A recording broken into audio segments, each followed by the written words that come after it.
deny. Mikas have no right to be as cute as they are. What's going on? Oh.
I'm surprised Luna doesn't already have a shine.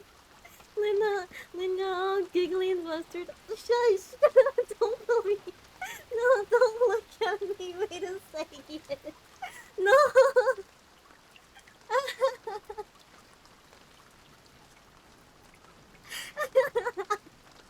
Oh my god.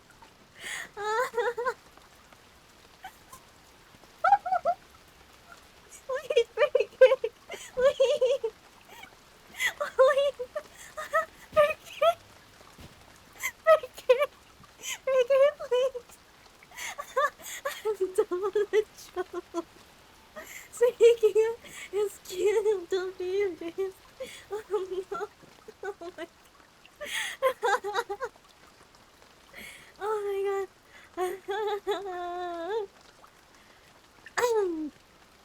Oh my gosh. No. Oh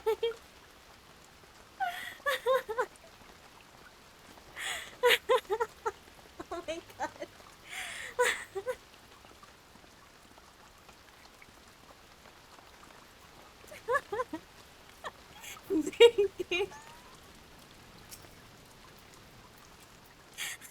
How dare you show up at this time?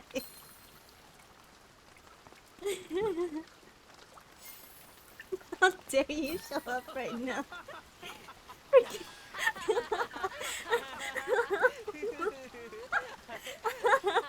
Oh my god.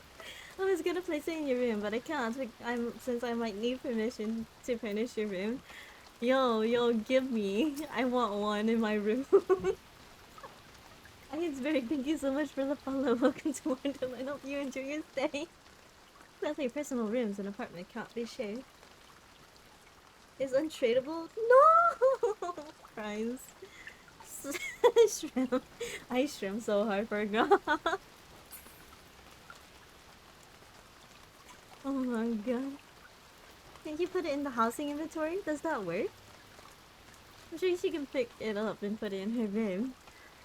They can take untradeable. Welcome to Gimbaland. I hope you enjoy your stay. Here's good. Thank you so much for the follow. Welcome to Wonderland. Hope you enjoy your stay. Grab the painting then, child. It's yours. Only 20k. Wait, it's only 20k? Wait, where? In the market board? Or... Doko? Doko? Where?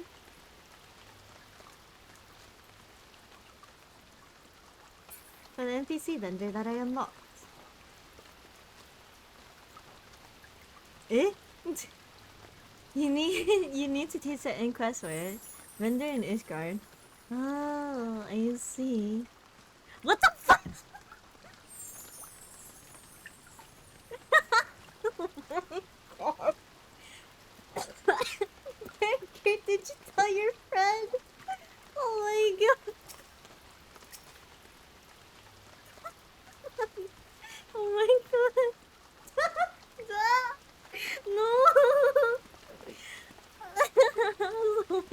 It's a crime.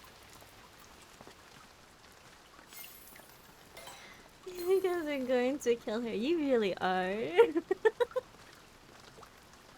Oh my god. Guys. Oh my.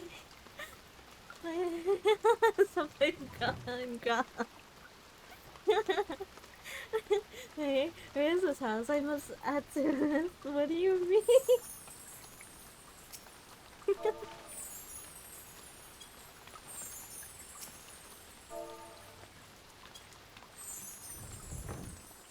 Grand Appreciation Club. Yeah, you can just type in FC House, I believe. Yeah. Oh my god. Oh my gosh. Guys, we need to give Luna the play dead and this.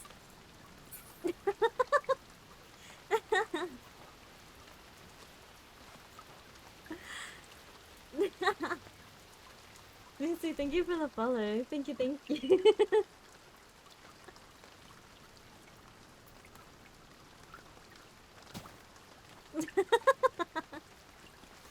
Oh my god.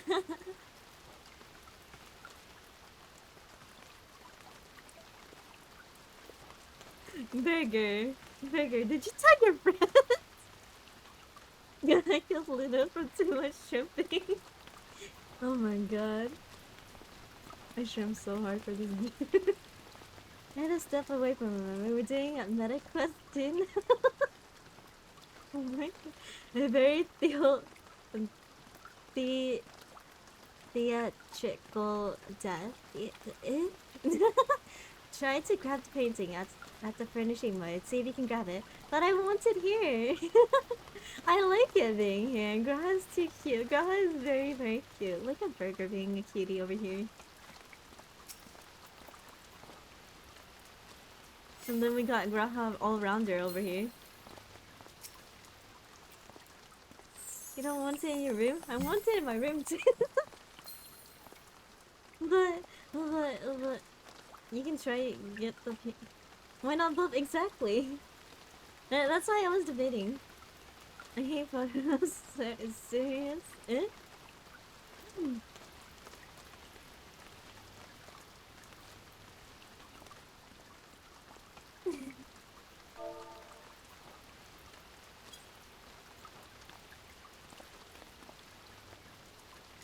Move this to your room so there's space for Axel to put another one. Oh, okay. Luna stripping for Graha is always entertaining. Hush, hush, hush. Don't look at me. Don't look at me. Let's see if it works.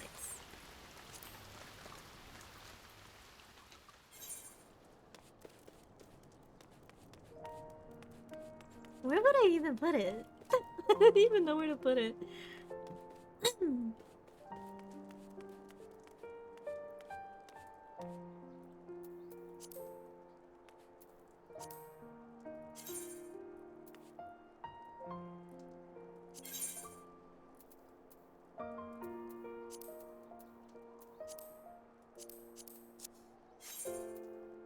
Oh, wait. Hold on. Wait, was... Oh. Did I fuck up? It's stuck in the main storage room. Wait, does that mean... Oh, okay. Yeah, I don't think... Gotta leave the room. Okay. Outside storage, anyway. No one saw anything.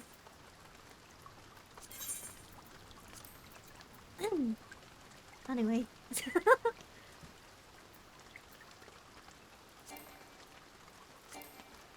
Oh. I don't think I have... Hold on. I don't think I have the... Okay, there we go. Hi! Okay. Hold on. Can I... Okay. Well, try and put it in inventory. Oh, pause!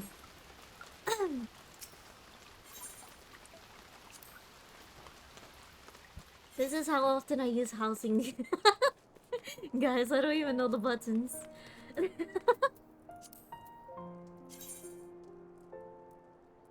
How about you and chill? My gosh. Oh my gosh.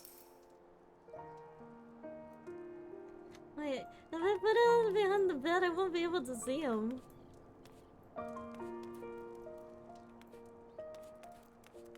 What am I to do? Huh? Where do I put this? I get another painting to replace the one outside. Pog, thanks, Dad. I appreciate it. I don't know where I put it. I don't know where to put him. Bruh. Because if I put it here, I don't get to really look at him. It's covered by the bed.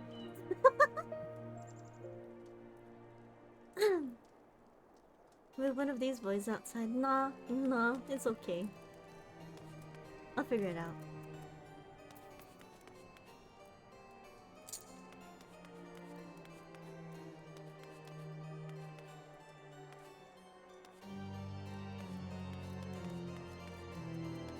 I saw a bed in your storage. Should I switch beds? Is that it? Because I have the double feather bed. Change to the other bed.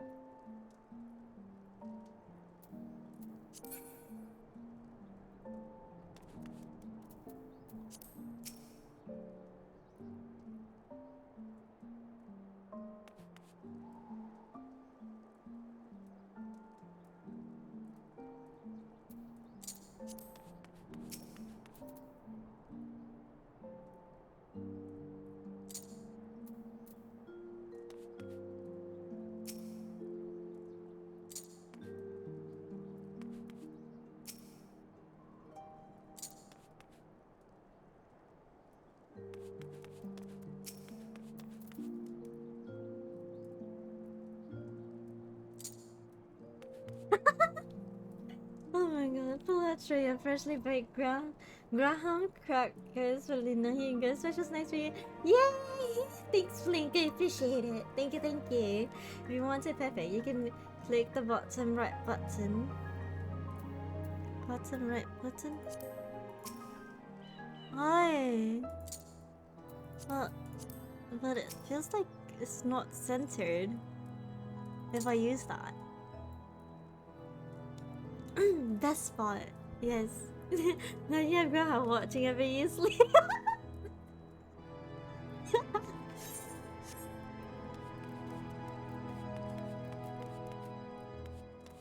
Oh my god. It's so beautiful. It's so beautiful. I'm gonna cry. That's where mine is. I see. More for things like the bed or rotation. Oh, I see, I see. Graha and Yugiri. Yeah, Yugiri and Gosetsu are over here too. And then the Emerix right there. Oshapon's over here. And then a Styrian. Dude. This really is a teenage girl bedroom. Oh my god.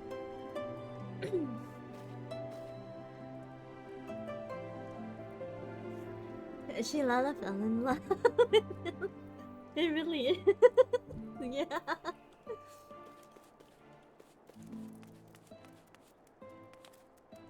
He's so beautiful. Oh my god. Okay, so I originally wanted like a little study area because I really like libraries and books. So I was just gonna fill this whole entire room with bookshelves. But then I was like, you know, maybe I should have a place to rest too. So I put a bed in this little corner. Whoa. It's Tony. Thank you so much for the follow. Welcome to Wonderland. Hope you enjoy your stay. And now I have these. So, yeah. You should get a little desk area going. But I don't really read at desks. I literally sit on the floor, read, or I lay on the couch. Hey, cool house. Thank you. I appreciate you for stopping by and dropping a follow. Hope you enjoy your stay in Wonderland.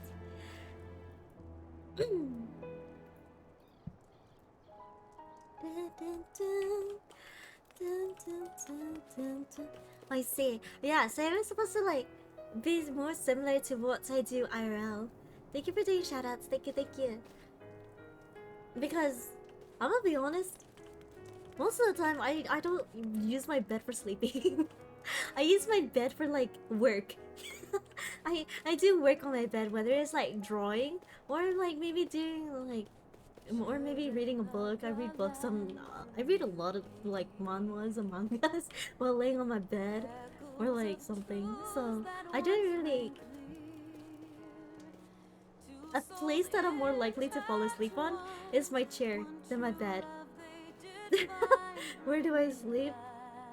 A place I am more likely to fall asleep on is my chair and not my bed. I have to force myself out of my chair to get into bed to go to sleep.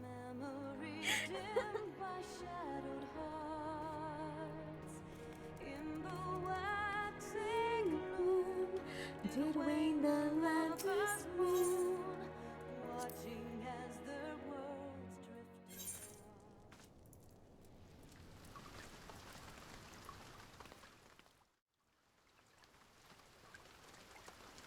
I did not mean to do that. I am so sorry. Ah yes. This is a graph. Oh my god. There's grahas on the table. Yes, there are grahas on the table. Hello, Ruby. Welcome in. Ruby! Wait! Oh my god! What is Arbor doing here?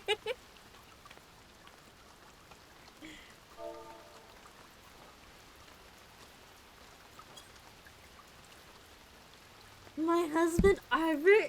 It's an Arbor! What is Arbor doing? Hey, how do I fist bump? Is that an emote? At all?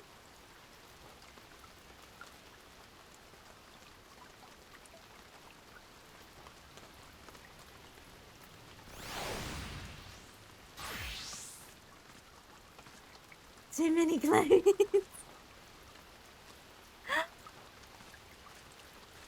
Oh my god! That was so... Oh! Oh my heart! Oh! Wait. Oh!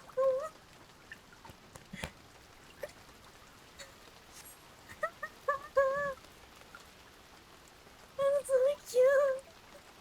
Oh my god! Oh my god! It's like Seta all over again! Wait! That's so cute! Oh! Baby Seto, yes, baby Seto. Oh my, oh my god. Oh, this is so cute. No. Oh.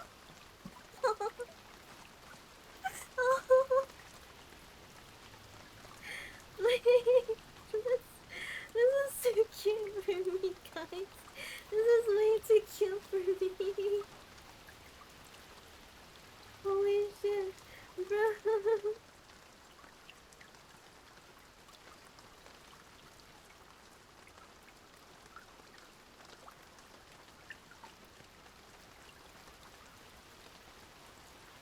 Oh, Lina, all yourself. Oh my god. Oh my god. Ah. I'm gonna show off my cannon minion and go to Zalara. I need to get iron stuff. I'll have fun. Oh my god. Oh my god.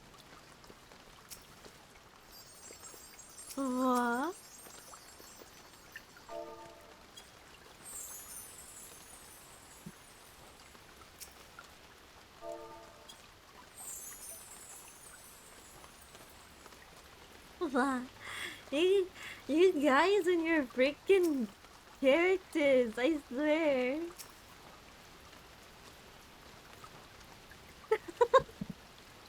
Wait, I got this. Fucking easy.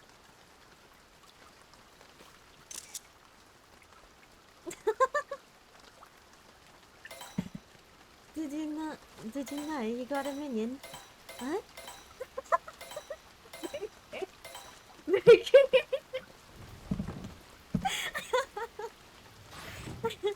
If there's any other science you need, just give me a call.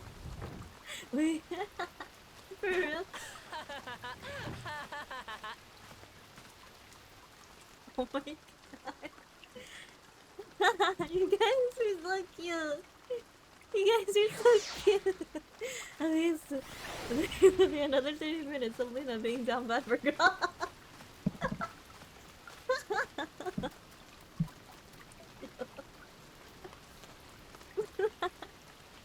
Oh my god. I'm so down bad for Graha that literally I'm so flustered right now. My cheeks feel freaking are so heated up because of this. I swear, I feel like my face is probably red as shit.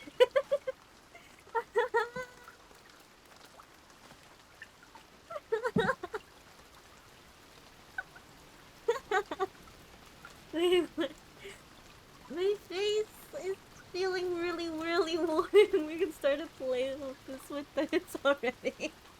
Oh my god.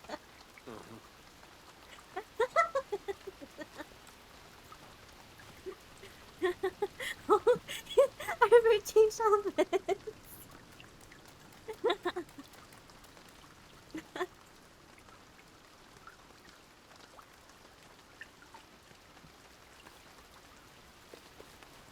Oh my god. I cannot believe we have a photo of them. It's already been 4 hours. Are you still planning to read? Yeah. Yeah.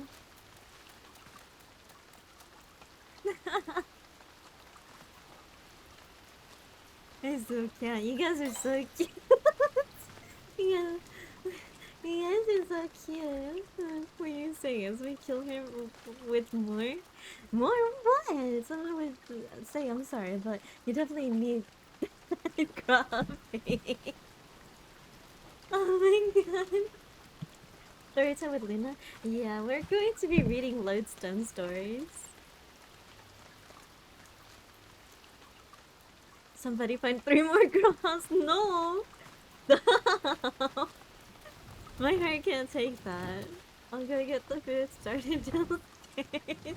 Okay.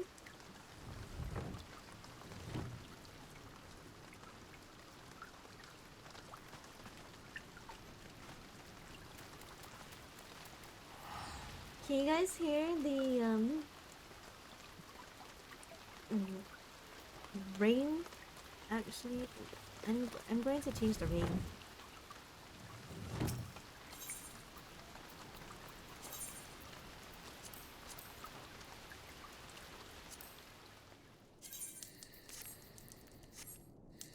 There we go.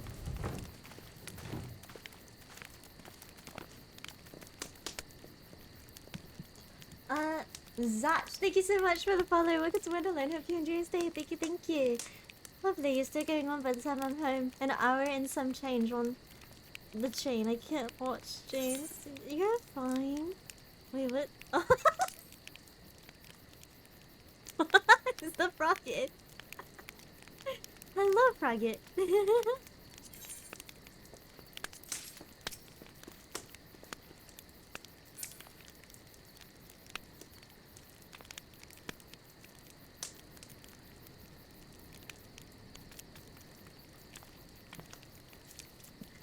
Okay, okay. We got the fire going. Yeah. Oh my god.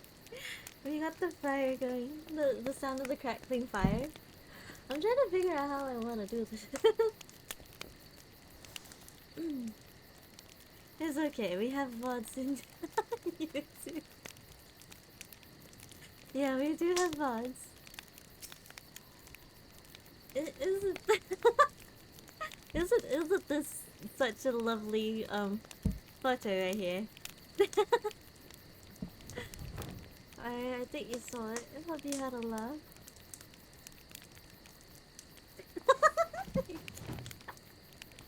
I can't with this. Where is Selena?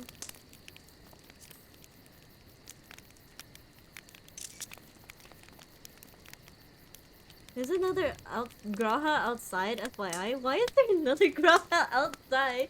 What the fuck? When I go downstairs and sit comfy with the two Grahas. Oh, would you guys like to go downstairs? We're about to start story time.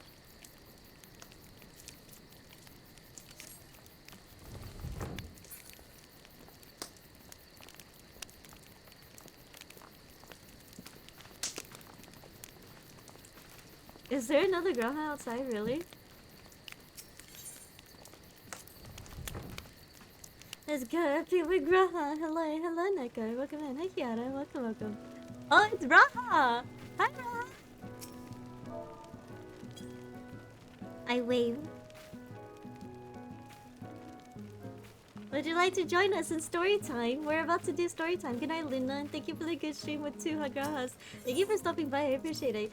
Good 4:36 a.m. in the morning at 4:36 a.m. I found you through YouTube and your VODs and Walker. I enjoyed your reactions, so I decided to take a spin in one of your streams. Well, welcome in. I hope you enjoy your stay. Thank you so much for stopping by. I appreciate it. Yeah, we got captures too for story time. I could have left Celine locked in outside your Pepsi house. Yeah, you could have. This is how you kidnap a Luna. Hey Luna, we have a Graha in this white van. Jump in. Honestly, yeah. Honestly.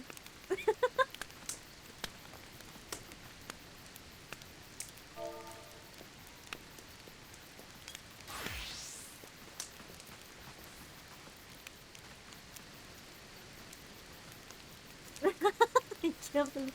Oh my god.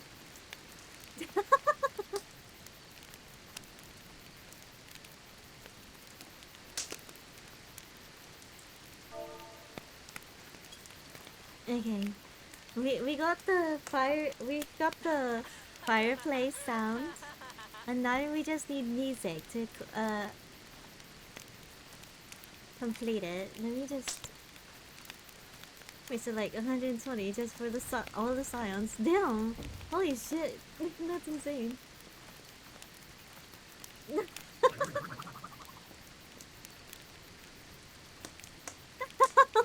Wow!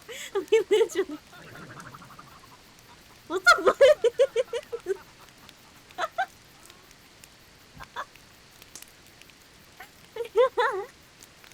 I'm gonna give you music. I'm going to be doing like piano Final Fantasy songs most likely. Actually, is there music box versions of Final Fantasy songs? I think there is. I gotta catch a train. I'll be back soon. Okay. Have a safe trip. Oh, you're right. I need to change outfit. It's for story time.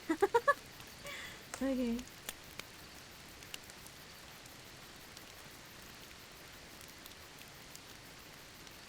What's it called? Lodestone stories?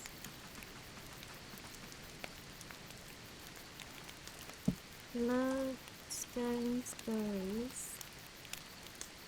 Reading. Try to look forward for a second. Oh my gosh! It's up in there in Alizé! Wow! Wait, that's so cool. Okay.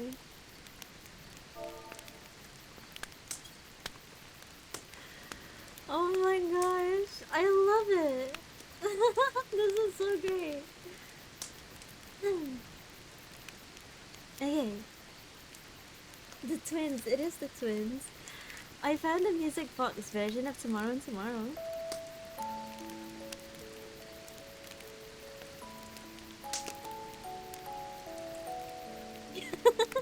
Three grahas.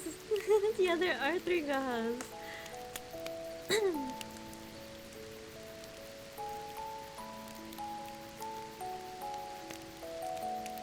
Okay. I like how you can change on the website. You can actually change it to where it's male, female. Oh, to anyone who wants to be Pog, Red, Alfie, and Blue. Hi, Coco. Welcome in. To any of you who are interested in like following along with the story, here's the link. Okay. Ohayo gozaimasu. I hope you slept well. Okay. The first one is called A Friendship of Record.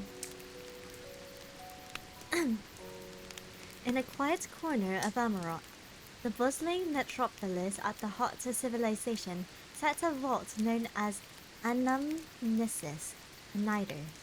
Within its oh my gosh, wait. Hold on. I forgot to put on loop. I have to put this on loop. Very loud crackling. I think it fits. I think it fits.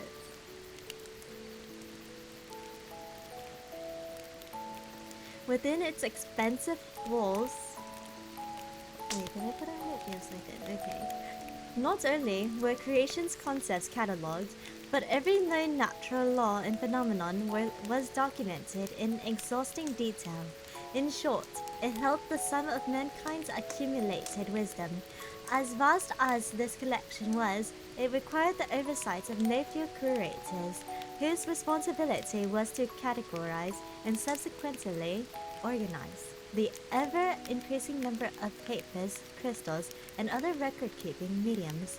Such duties demanded an unrivaled breadth and depth of knowledge, and thus for those who valued scholarly achievement, an appointment to a Nider archivist was considered an honor, a great honor indeed. While others poured their passion into new concepts and creations, the man remained fascinated by the study of extant reality. He would ponder what made a stone, the properties which defined its existence. He was of the firm belief that one could solve the mysteries of one's surrounds, indeed, of the star itself, by understanding the fundamental building blocks from which they were formed. When time permitted, the man would step away from his meticulous archiving to peruse the works on the shelves, referencing their ideas to flesh out his own hypothesis. There was little he enjoyed more, likening the process to a tree gaining rings with age, or layers of sediment building up over the aeons. Hi Dungeon, welcome in. Welcome. Hope you enjoy your stay. One fateful day, the man was summoned by the chief archivist to attend to the needs of the visiting academic, a rather distinguished one at that. Over the last few centuries, this influential figure had produced striking results in the field of organic research, and her assertion that organisms were simply another form of matter was one which intersected neatly with his valid reason to refuse. Agreed to assist the academic in her pursuit of reference materials.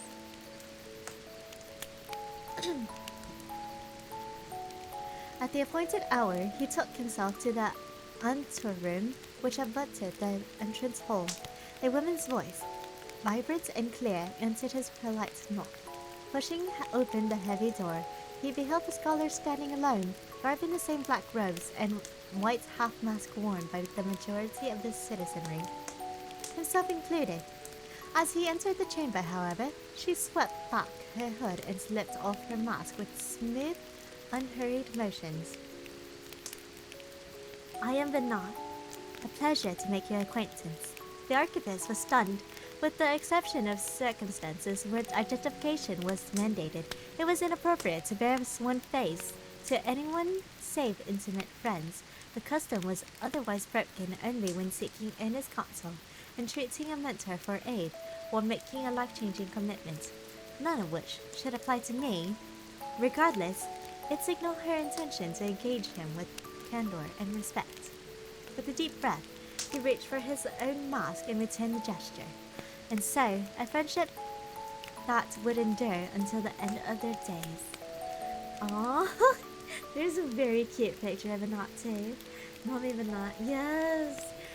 Is the knot in the black robe instead of the white one that we see her in? It's so pretty. The knot was cheerful, well spoken, and undeniably brilliant.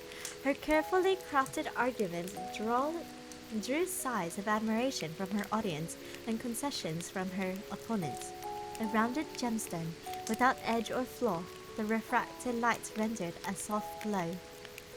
His perception would evolve years later, but not having been writing furiously at one of Anida's desks, at last put down her quill. Observing this, the archivist replaced the book he had taken from a shelf and peered over her shoulder. The argument was whole and free of contradiction, no longer theory, but indisputable truth. His heart swelled with elation and relief. It seems congratulations are in order. The knot appeared not to have heard him. Puzzled, the archivist shifted to the side of the desk and saw the scholar transfixed by her own work. For a time, she sat perfectly still. Then all of a sudden, she brought her hands to her mouth and smiled, so broad and heartfelt that modesty could not conceal it. Unadulterated, unabashed joy, a jubilance that sparkled in her ocean-hued eyes. I recall not when you removed your mask, but I am grateful that you did. Aww, wait, this is so cute. Oh my gosh. A miracle, the knot muttered, as if in a trance. Our existence is nothing short of a miracle. What an odd thing to say. Have you not just proven that life was the inevitable outcome of natural law? Yes, but it is the inevitability which amazes me so, the sublime mechanism itself. The revelation yet commanded her full attention. As he watched Manat stare at the parchment, he felt his image of her fracture. Sharply cut faucet now reflected the light with piercing intensity, all the more dazzling in her radiance. He knew in his heart that this was the Manat she was meant to be. Oh my gosh, oh my god. You got all the girl house to see that? Oh.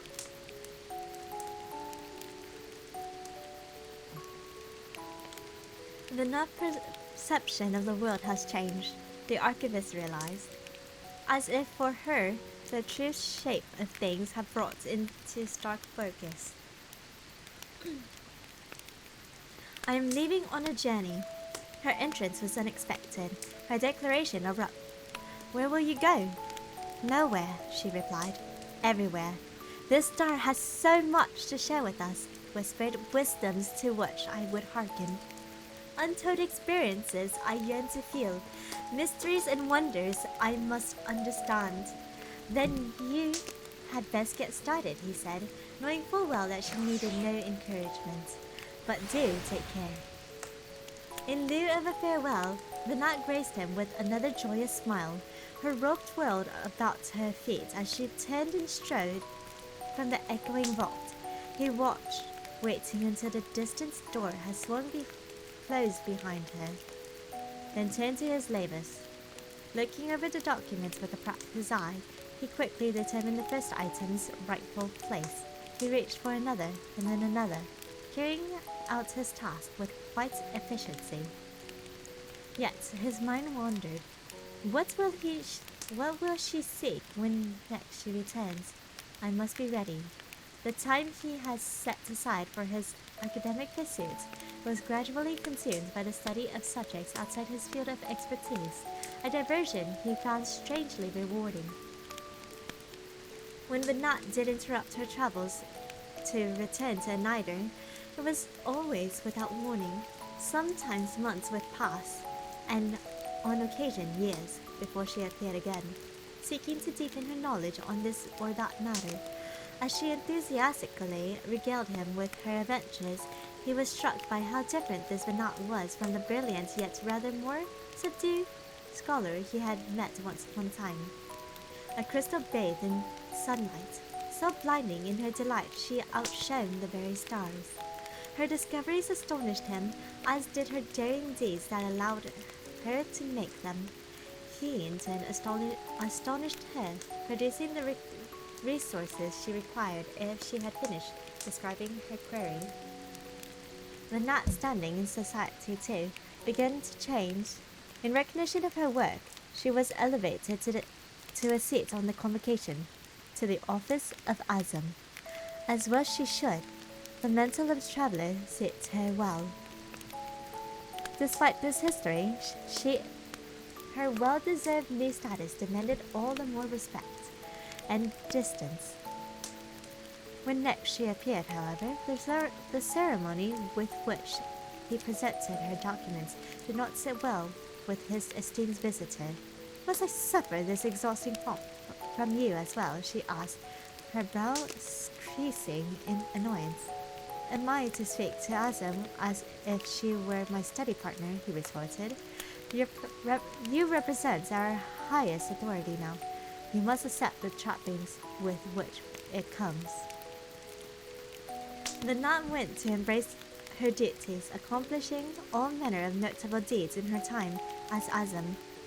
When she caught word of a settlement beset by rampaging wildlife, she tracked the creature to their lair and identified the cause of their hostilities.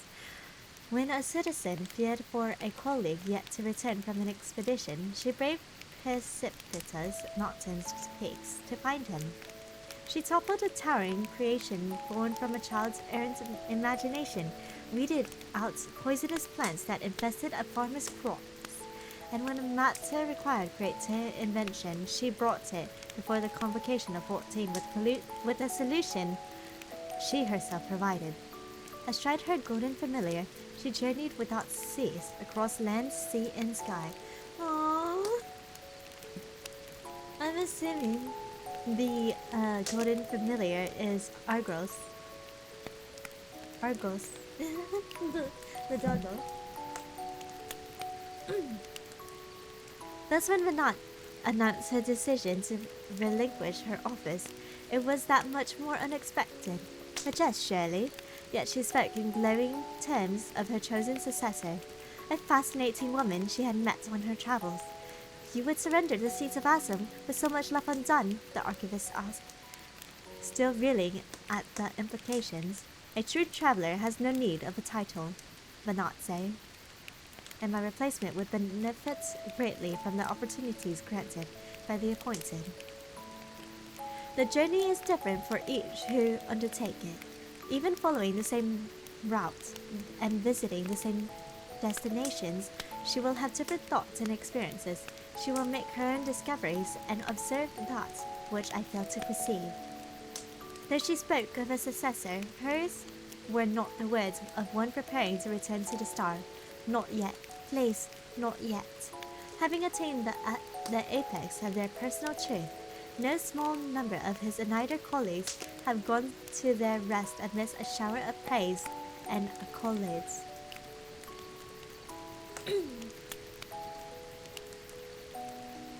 Your character looks adorably cursed? What do you mean? I think it's great. I think this is absolutely great.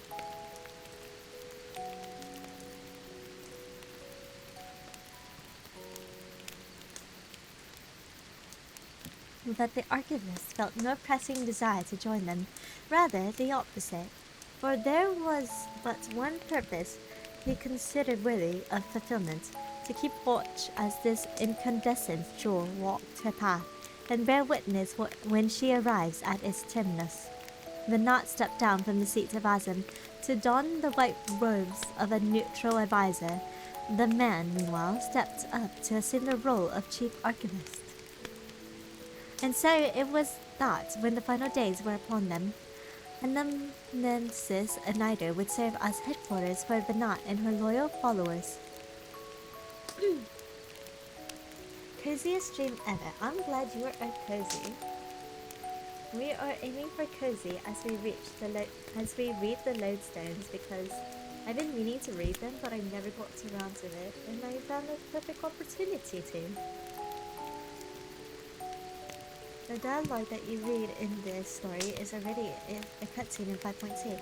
Yeah, her entire Vanat and her loyal followers in Anamnesis Annider? Yeah, I remember that in Shadowbringers. The final days brought fire and ruin until Zodiac put an end to the calamity. His devotees then resolved to sow new life, a bounty of souls, to take the place of their sacrificed brethren.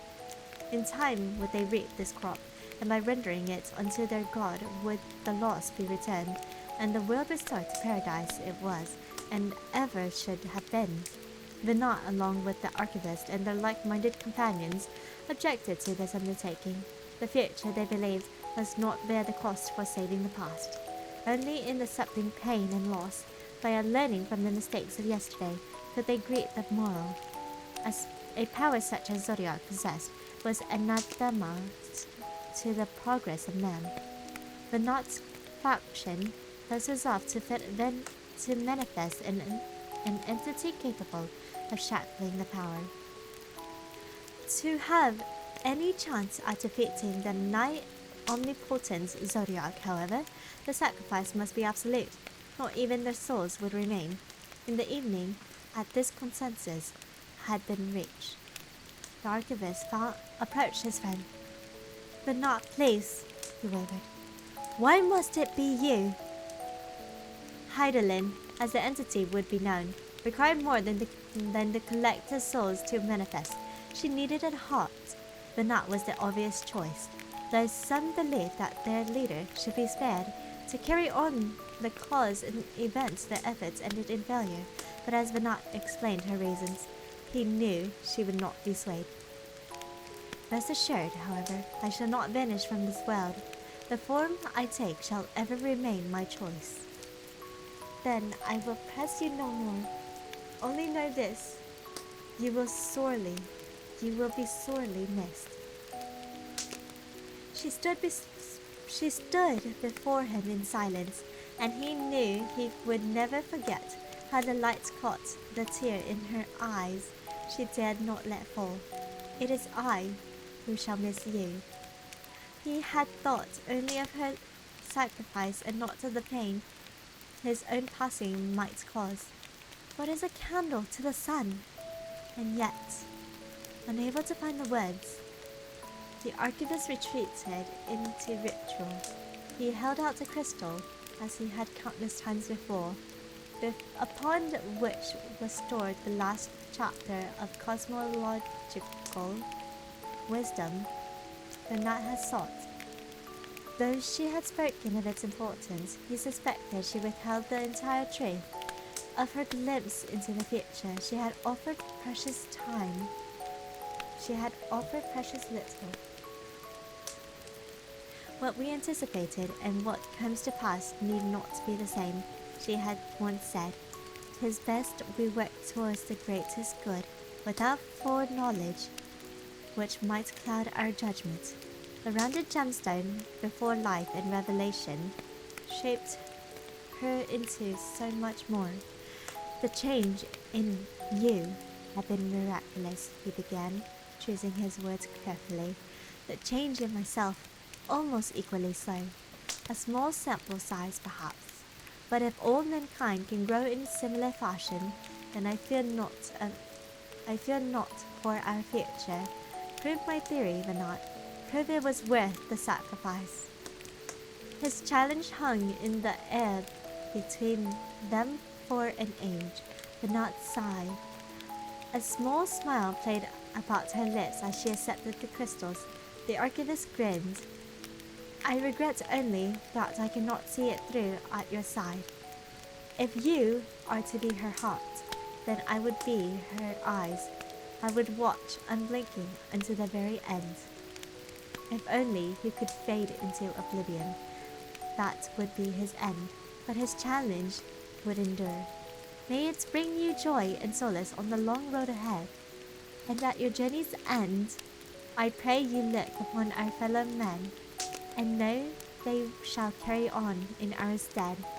Oh, wait.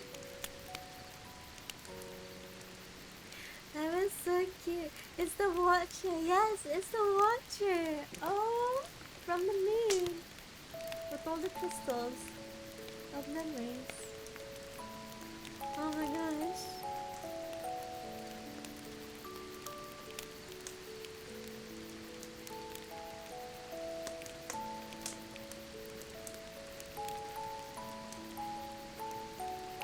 This story is so cute. Thank you for the help pass. Thank you, thank you. Wow.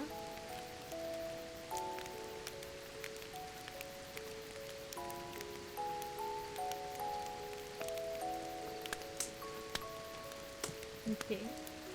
So the next story is In Pursuit of Knowledge. And it looks like it involves gleaners. If you assist us, we shall share with you all we know. So ended the letter which his fellow gleaner had delivered to him in snow-swept Ishgard. As Erinville regarded the signature of the petitioner, Krile Valdesion, he recalled the eclectic group that had greeted him in Labyrinthos.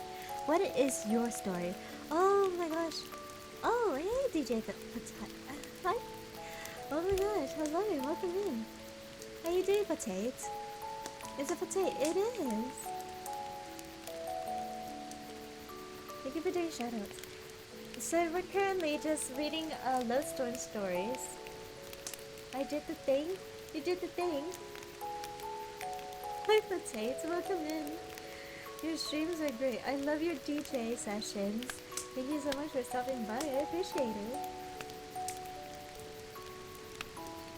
I pinned the second story for the folks to read. Thank you for doing all the pinned messages stuff too. Thank you, thank you. We are currently reading the Lodestone stories. At the moment, we're in the middle of we just started In Pursuit of Knowledge, which is apparently around Endwalker area. I think a good chunk of these are probably Endwalker area, huh?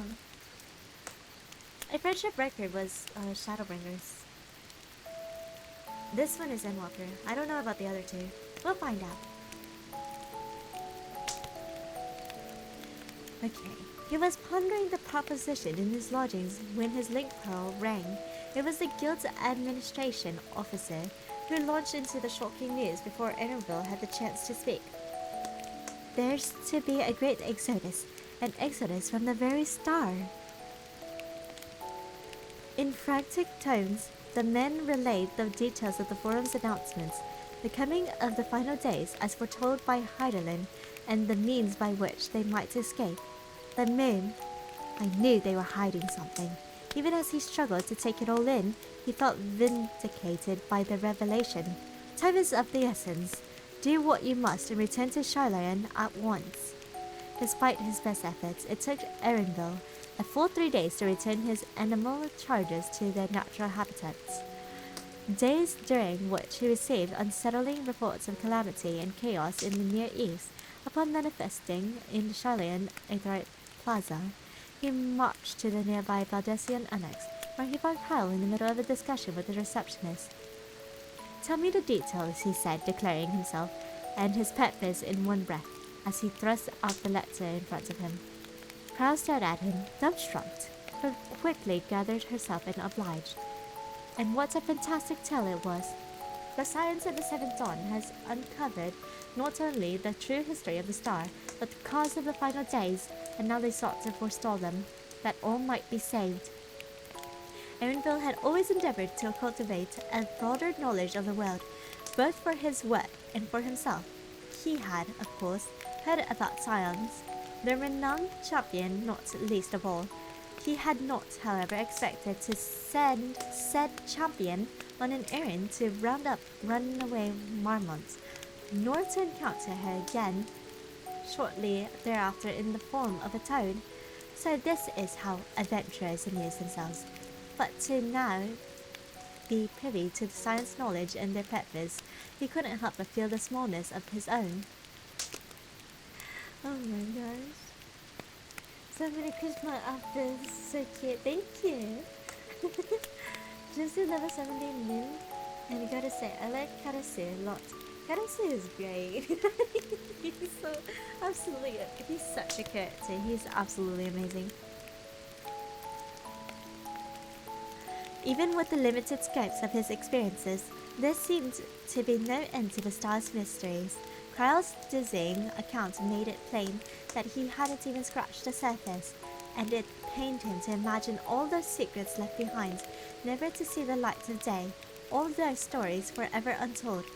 Tell me how I can help, the earnest plea tumbled from his mouth. Kryle's expression softened, and she proceeded to explain the role of the Scions. The role of the Scions would have the Gleaner's guildship play in the preparations for the maiden journey of Charlene's first starship.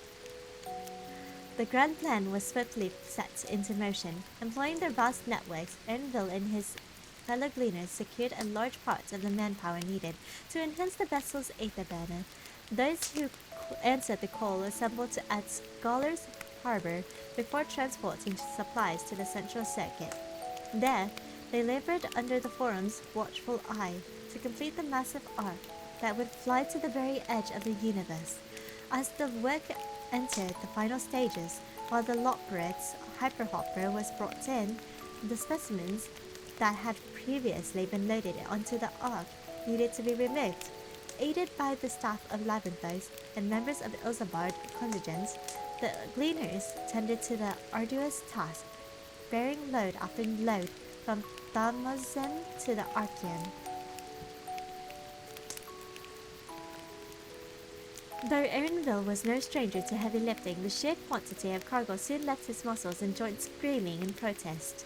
He had delivered another crate to the left and was vainly trying to stretch out the kinks in his back when a weary voice called out to him, "Pardon me, old boy." The young Ellison was clad in Ishgarian mail. The gold trim of his collar marked him a member of House Forton. Is this a Melville lane? Oh my gosh. The smirk narrowed it down further. He was bickering with the pirates at the harbor like they were old lovers. Oh my god. I'm supposed to take this package to Coco's Forge, but I fear I'm hopelessly lost. Would you be so kind as to direct me? Couples, you say? In that case, you need to. Ernville began before thinking better of it. Actually, I'll just deliver it. Limbo? Freaking a middle lane? Oh my gosh. Truly, you're too kind. A veritable saint. My heartfelt thanks. His face beaming, the lad surrendered the package to Ernville. No sooner were his hands free than he placed them on his waist and arched backwards, groaning in relief. Ernville felt a tinge of guilt when he gestured to the nearby mountains of crates. "Well, I see to your package. Mind taking care of this in my stead?" The color drained from the lad's face as the enormity of his fresh burden sunk in. He slumped forward in defeat, groaning again for an altogether different reason. "Fairy take me. Had I known how hard this would be, I would have asked the dragons for help." That was an option. The war between man and dragon had ended, Ernville knew, but had relations already become so amicable that they would labor side by side? He considered asking about it out of a professional and personal interest, but ultimately bit his tongue.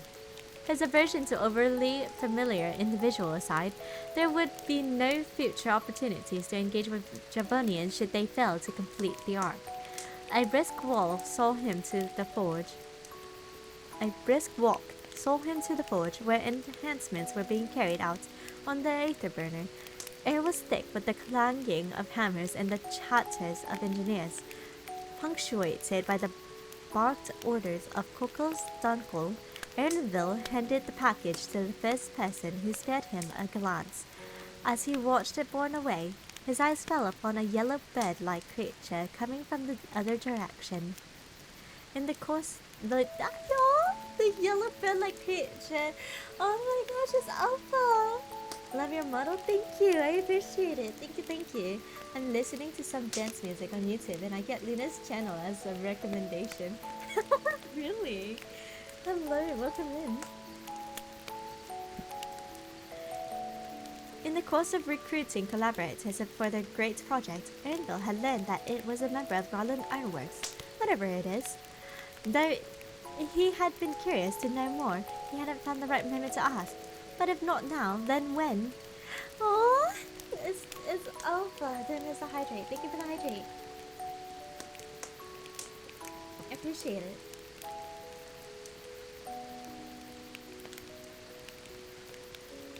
The creature was accompanied by a Lalafellan engineer. Wedge, was it? Ernville began by exchanging casual pleasantries, taking a hard-earned break. No rest for the righteous, as the chief would say. The three of us are off on an errand. Wedge turned to the feathered Enigma. Isn't that right, Alpha? So that's its name. Well, who makes three? The diminutive beetle-like machina at Alpha's heel was an altogether different mystery. Some manner of a toy? Certainly doesn't appear designed for bearing cargo. Forgive me, but I've been wondering, what is Alpha exactly? Why, he's a member of the Ironworks. Ah, what I meant was, what manner of creature is he? Chocobo, of course. What else could he be? Chocobos were common sights across the three great continents, having been domesticated long ago. There existed several major breeds, and Ernville could readily identify all of them. Apparently not. In all his years, he had never encountered a variety like this either in the wild or in a tome. His brow furrowed, and in response, Alpha gave Ernville an archetypal glare. He does sound like a chocobo, I suppose. Ernville conceded.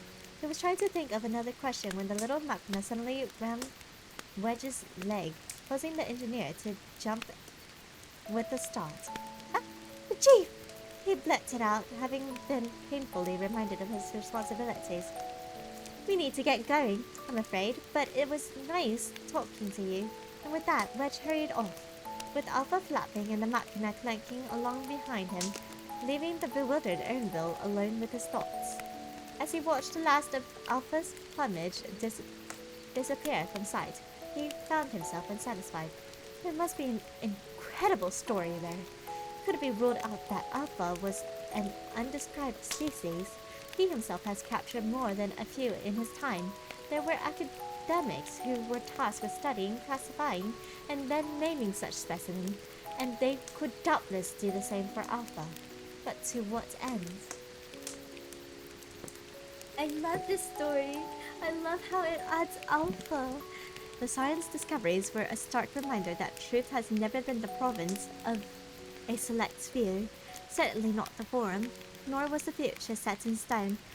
As the end of the 1,000-year war between men and dragon demonstrated, elementary and obvious conclusions, perhaps, yet they conspired to make him wax philosophical. How does one identify the unknown? And at what point does it become the known? Shade, thank you so much for the follow. Welcome to Wonderland. Hope you enjoy your stay. Daifuku, thank you so much for the 6 months. Thank you. I appreciate it. Which quest are you doing? We're not doing a quest. We're just reading Lodestone stories. They are from the Final Fantasy website itself. Daifuku, how are you? Can we get a shout out for Daifuku, please? I hope you've been well. Happy late gobble gobble day. But I don't even know who all celebrates, but yeah.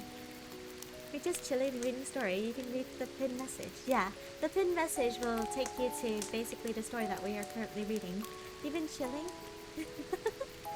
How's Bayonetta treating you? I hope your stream's been well and all that. I haven't been able to catch your streams. I don't think I've been awake for your streams. Wait. I am so sorry. It's so fun. Highly recommend it. I don't I don't know if that would be my type of game to play. I gotta see.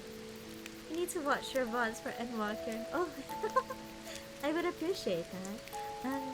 I've been on a mini hiatus lately too, so oh, understandable. Well, I hope you take care. It's very high adrenaline. I see.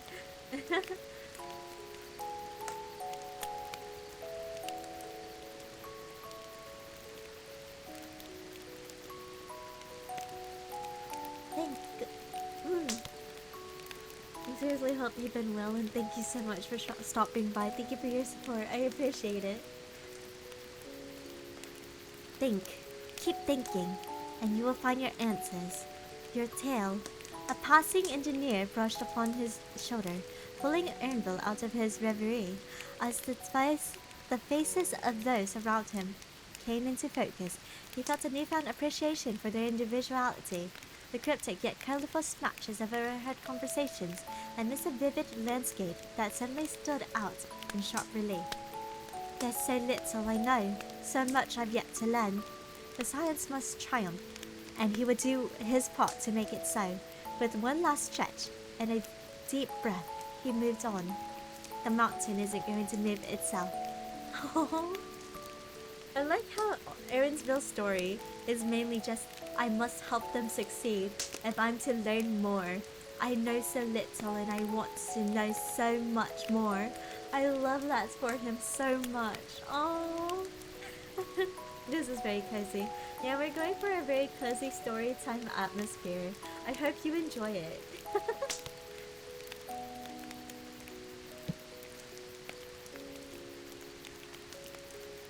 Work on the art continued at a breakneck pace, as if the busiest months of the years had been condensed into a week.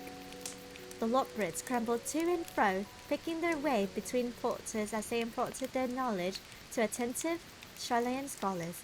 Careful urgency was the order of the day, and even members of the forum could be seen moving with uncharacteristic haste as they oversaw the efforts. Coco's Forge remained a source of boisterous commotion, with its master bellowing orders in an ever hoarser voice.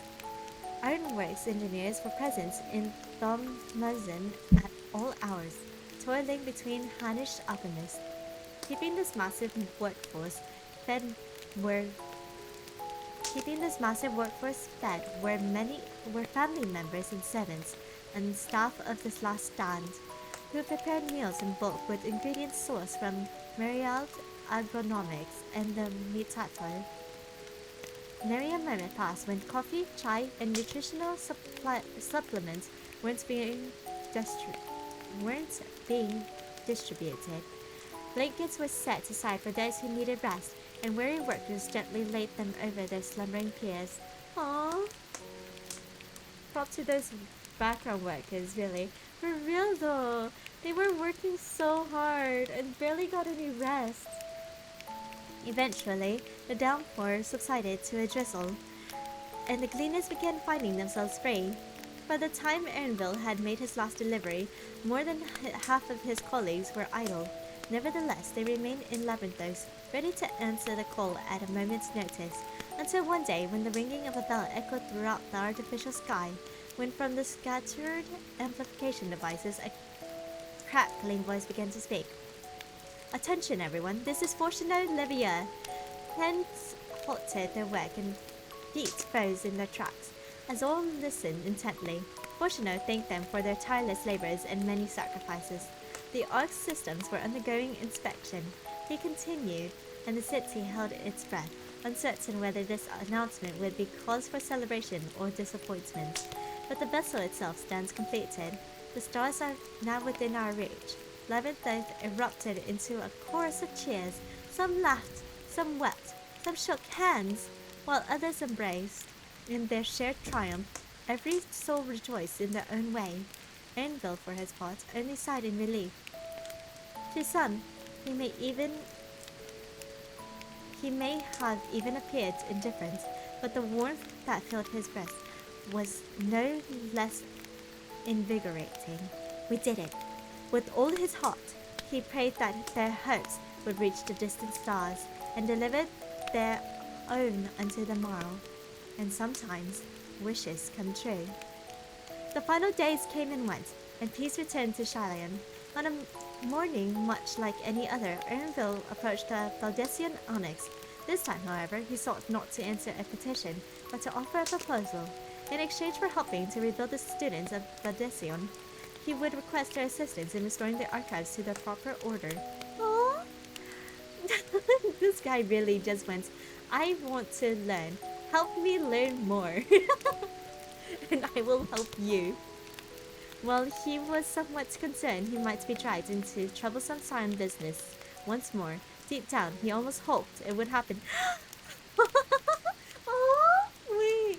Does that mean we'll be able to see Erinville again? One day, perhaps when his part in their adventures is ended, he will lay to rest a long-deferred matter, that which had confronted him in his faraway home long before he took his new name and chose to walk the gleaner's path. With renewed purpose, he strode through the annex door to find Kyle, who again received him with a surprised look. Delight in their stories, but do not forget your own, for it is far from finished. Square Enix, give us a quest for Erinville, honestly, please. You cannot drop the story like this, and like not give us anything afterwards. Come on, he's looking forward towards it, just like how Graha looks forward towards the adventures with us. Maybe a main character for 7.0. I hope so. I really hope so. That would be so cool. I see it now. I see it now. Oh my gosh.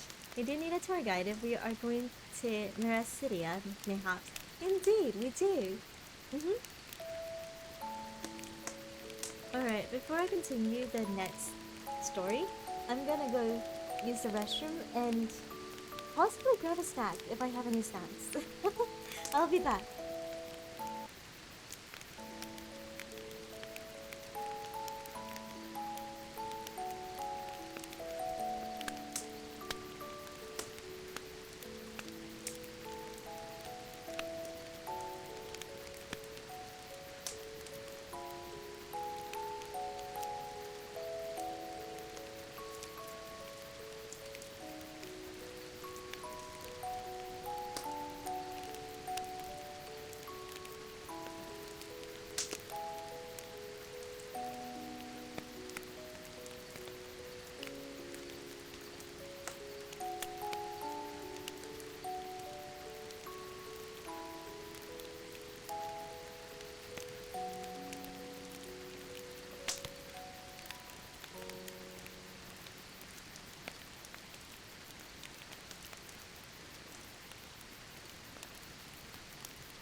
Tiamat, can I go home yet? The reason I say this is because UCP revealed that Kryle is an important character for 7.0. So I think Kryle, Lodestone, Annex, Anvil works in that, maybe main character in 7.0. That's understandable. I'm actually kind of curious if we'll find out about Tiamat and the original Bahamut life pre-Alag in Mericidia. Who knows? Me too. However, Emmett mentions New World too, so I don't know.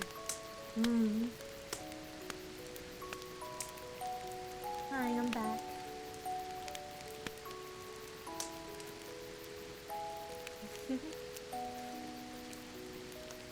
I am back and I have Oreos. Oh my god. I feel like I probably should have actually made food, like heat up some food to eat. But I was kind of too lazy to go dig around for food.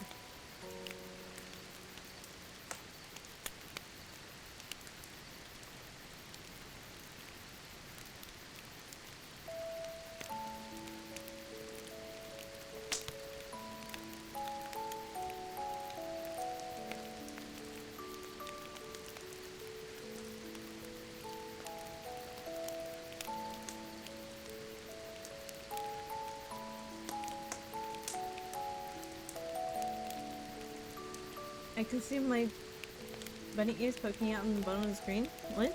Oh. Hello, welcome in.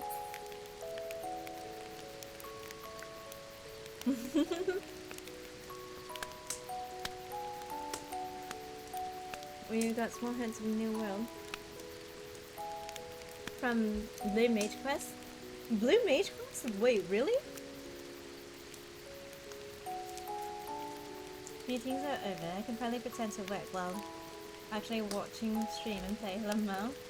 Bon appetit, Luna. Thank you. Should I make food? Good night. Nice seeing everyone again. Enjoy the rest of the stories. Thanks for joining us. I appreciate it. I hope you enjoy the stories. And story reading. This little comfy fireplace. Wait, we don't even have a fireplace down here, I don't think. we have that thing right there, so where it's like cooking. That's the closest thing we have to like a fireplace.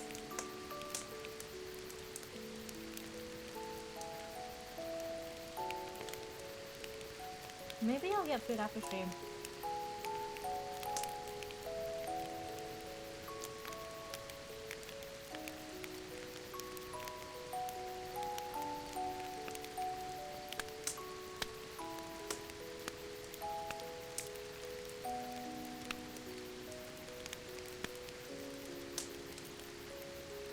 Hey Mick, thank you so much for the head pat.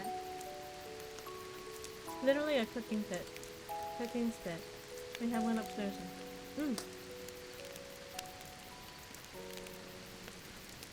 It's close enough. The fireplace is upstairs, but we're downstairs right now, just chilling.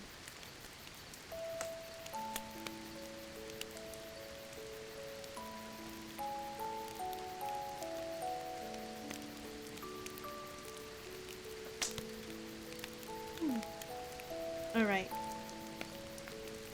I think I'm ready to go into the next story.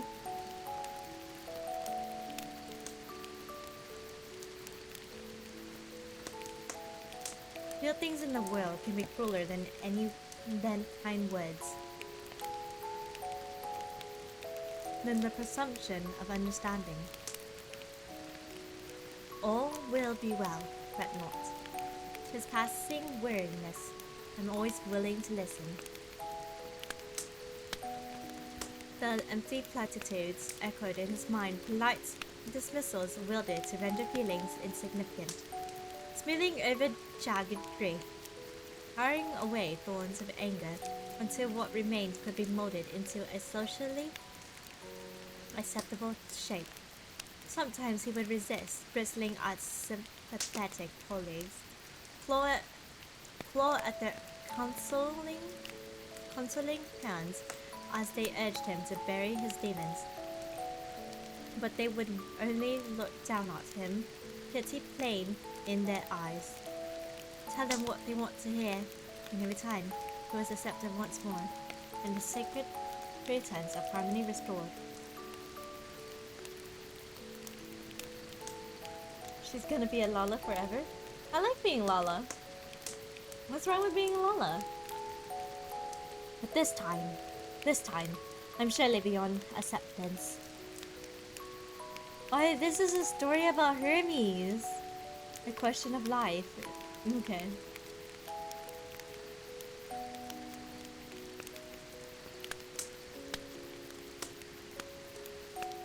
Hermes stood on the prime artifice, high in the skies of Ctissus, Hyperborea. From the lower levels, the emergency announcement echoed faintly. Dangerous creations may be on the loose. Drone the pre-recorded voice in the facility had been placed in a state of alert. A field of dampening magic hung over its dimensionally interconnected spaces, suppressing the abilities of all present save for authorized staff. All this chaos at my whim. With the hand greatly enlarged by his transformation, Hermes reached out to the facility's Ethernet. He commanded more enclosures to be thrown open, and images etched in light confirmed the result. The specimen thus released would fall upon his pursuers, whose priority was not their well-being. In their haste, they would slaughter rather than subdue, and the blood of those innocent creatures would be on his hands. The choice is mine, and mine alone, and so too the blame. His heart wrenched with shame, but disadvantaged as he was in both strength and numbers, he had precious few options. Never before had he offered violent resistance to anyone, and merely anyone his pursuers were not. What is your gender? That's an odd question. Normally people don't ask this type of question, but I am a female. Hello, welcome in. There's nothing wrong. You can be you. I'm glad there's nothing wrong. What's wrong with being a Lala? Yeah, whenever someone says, oh, you're a Lala, I'm like, is there something wrong with being a Lala? Because, so, I thought you were a female. Huggies! I am a female.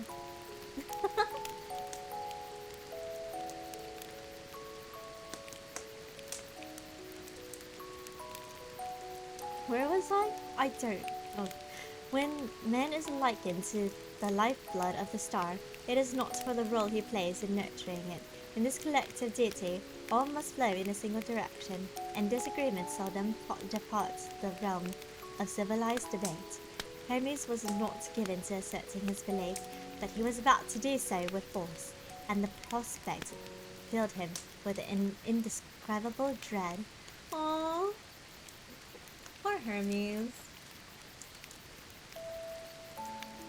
He just felt so alone in the world. The intruders were pressing ever nearer, leaving a trail of death in their wake. As he set free more hapless creations to bar their way, his thoughts drifted to one of them. As is familiar, or so it has been initially claimed. In truth, she was a traveler from the future, from a time long after civilizations as Hermes knew it had ended. A person who, despite turning to the elf's flower to sorrowful hue, could continue to smile.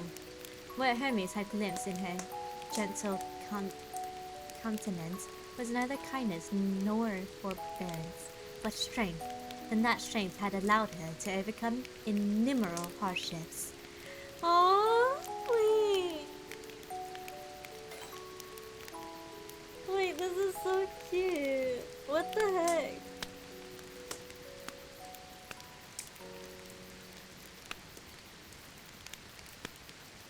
Hermes, actually. Oh, I like how you put the cat thing on. That's so cute. Here, let me do this for you guys to enjoy the sight without the HUD layout.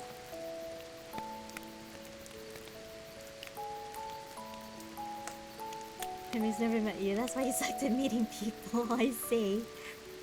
I must be strong too. I will be. He would confront and accept these feelings. even should they break him. Even should they drive him to do the unthinkable. No matter what, Meteon, I will not turn away from the answer. He looked to his beloved creation, whose gaze took in everything and nothing, forever changed by the knowledge. He tried to take solace from the fact she heeded his request to wait, which suggested that her shared consciousness had stabilized. According to Meteon's report, there was little joy to be found in the distant stars, assuming there were beings out there who could share what gave their lives meaning. He feared the answer would be too bitter for his fellow man to swallow. That was why he needed time. The time to come to terms with the truth alone, his thoughts unclouded by well-meaning debates or pragmatic concerns for future implications. With a heavy heart, Hermes opened a higher clearance enclosure and unleashed the fearsome Lodestone Lord in concept review. The creation was his last chance. If it failed to hold off his pursuers, he would have no choice but to confront them himself. There could be no justifying the crime, no turning back. So be it. Better to be seen as an aberration than abide in the fiction for their sake. I sent you onto the stars. I won't let your efforts be in vain. Hermes knelt low before Meteon, but in his transformed state, he towered over her still, with enormous hands made to tame unruly beasts. The gentlest touch can nevertheless do harm, and so he gazed into her eyes, the same striking blue as her wings, and recalled the days that had led them to this reckoning. Oh my gosh. I want to see Luna enjoying her freedom and rocking to it. Eh? Was this during your time in office or after the memory keeping? It was during the dungeon. When we were doing the dungeon. Yeah, chasing after Hermes, going through the dungeon at the facility. I had the cat hood on the blend in photograph. I see.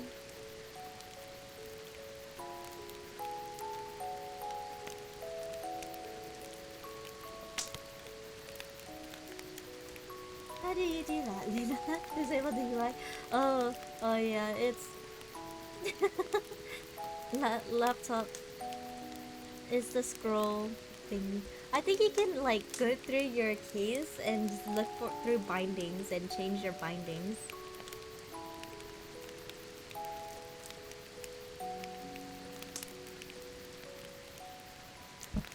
Hermes blinked as the blurry images became the room at Anagnorisis.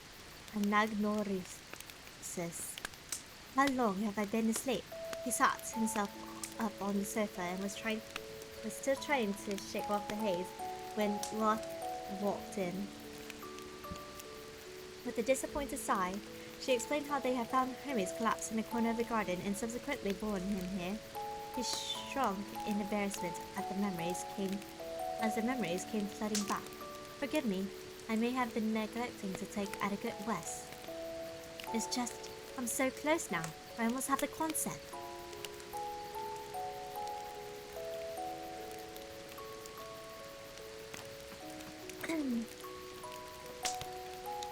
Many years have passed since Hermes first conceived of a star-faring creation, an intellect he possessed of free will. Due to an utter lack of precedent, however, satisfying the design criteria was a challenge indeed. Drawing upon the power of Dynamis, it needed to be able to traverse the vast emptiness swiftly, and thence locate and communicate with other intelligent life forms. In pursuit of his vision, Hermes had experienced countless cycles of excitement and disappointment, but at long last the solution had begun to take shape. Smiling wearily, Yuan held out a basket of fruit, her not so subtle reminder of life's necessities. Does this mean you finally managed to settle on appearance? Hermes' hand halted halfway to the proffered basket. Unlike men, who were expected to conform to established fashions, it was believed that other living beings should look unique. Add color to the star. At last, while some such as the incumbent La Habrea, the foremost authority in the field of fountain creation, could produce spurious concepts at will, Hermes was consistently at loss. Aesthetics were never my fault. Its form should be as simple as its nature is complex. He began. Birds I know well, of course, and their attributes would suit the abilities it will have. But to facilitate communication with other sentient beings, it should also have the features of a man. That's all well and good for a guiding principle, but what about the details, his physical characteristics, personality, and so on and so forth? Hermes hadn't considered such things, hoping in vain that his subconscious would fill in the blanks. Since there was no way of knowing what qualities other life forms would favor, he could rely only on his own sensibilities. Furrowing his brow, he began rummaging through the cluttered chambers of his mind in search of potential inspiration. The invisible spark of dynamis, the universe and the stars, birds soaring in the sky. Blue. I want it to be blue, like the sky of Elpis. I portal to the cosmos beyond. The word tumbled out as he thought them.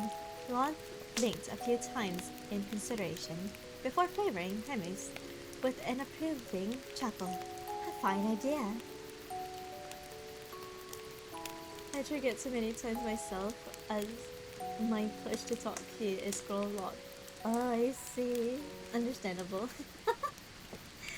Oh my gosh. Murakami, why are you bonking yourself?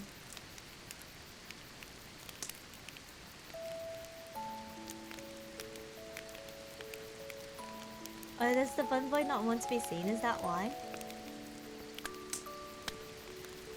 It's hard to like. I was trying to get everyone in the scene, but I don't think the bun boy wants to be seen.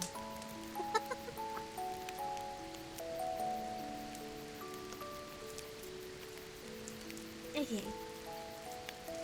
In the days that followed, Worth and other colleagues provided Hermes with design documents and even held private lectures for his benefit, all of which helped him to form a clearer image of his creation. As was his wont, it took him more time to settle on its appearance than its more practical aspects.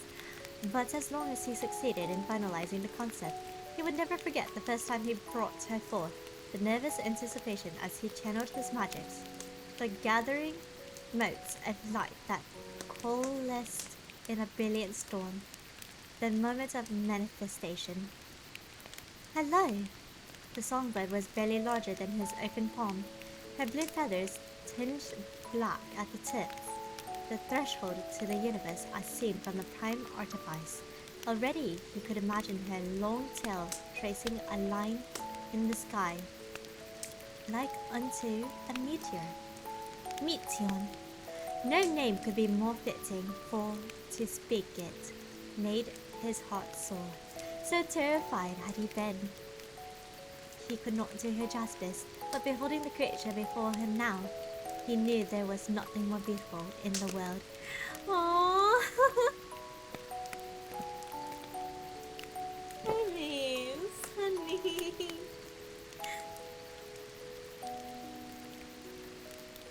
And the picture looks absolutely amazing. The picture of Mitsuon in her little bird form flying over to Hermes. That is so cute. That's so cute.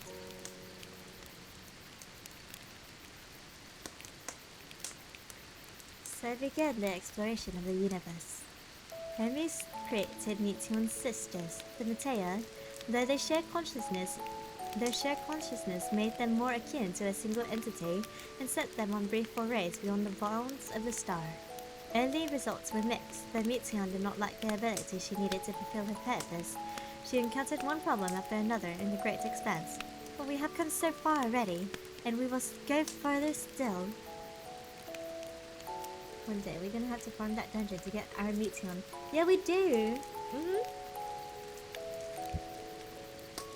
Hermes was conducting further test flights in the Elpis twilight when Mitsuon, presently in the form of a girl, in order to relay her sister's messages, cried out. He turned to see her frozen in shock, eyes wide and mouth agape. Before he had the chance to speak, she reeled as if struck by a heavy blow, and it was all he could do to catch her.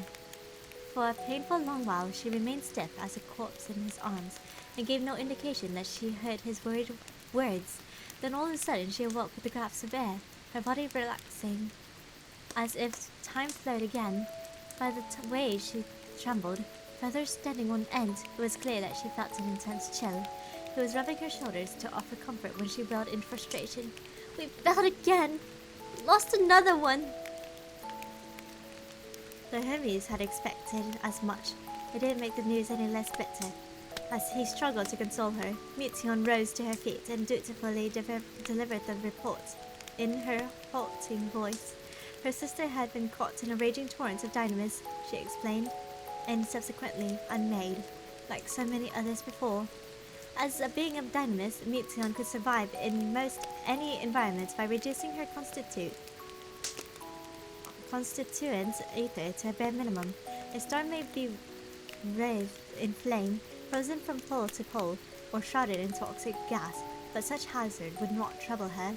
Should life forms be present who found their environments excessively harsh, she would share their sensations, but this was purely academic, for life would not flourish in such conditions in the first place.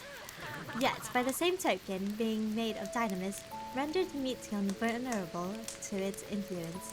Though its potential was suppressed on ether-rich etheries, it behaved in unexpected ways in the void beyond, ways that confused and confounded her. In one sector, there was a star that could manipulate dynamis. It was capable of harboring thoughts and feelings, if not in a manner man could comprehend. In another, dynamis raged as an endless tempest. At its heart lay a great pool of ether, not unlike the ethereal sea, the intermingling of innumerable memories giving rise to the surrounding turbulence. In her search for intelligent life, Meteion relied on dynamis, and so, like a moth to a flame, she was liable to be drawn to that which could destroy her. "Don't worry, we learn more every time. What places are bad? We'll find stars with life, I'm sure of it." Despite her recent trauma, Meteion retained her enthusiasm, but Hermes soon seemed to have deserted him. How many more of her sisters would be sacrificed for his cause? How many times would he have to see her collapse, her life driven from her body? Even if you suffer no lasting harm, I fear I do. Oh my god, Hermes! "Perhaps we will," and yet, he managed to say before falling silent and hanging his head in shame. He sighed and opened his eyes, only to see a pair of inquisitive blue eyes peering up into his own. Scolding himself for failing to control his emotions, he took a deep breath to regain his composure, and felt a tiny hand on his head. Meteion was stroking his hair, the motions exaggerated and awkward. "Oh, Meteion! That's so cute! Oh!" "Have faith, Hermes. We'll get to answers. Then everyone will be happy. You, me, everyone."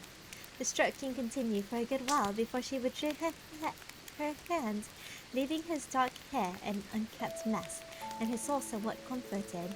Hermes looked at her and smiled, and she returned the favor, giggling in her endearing way.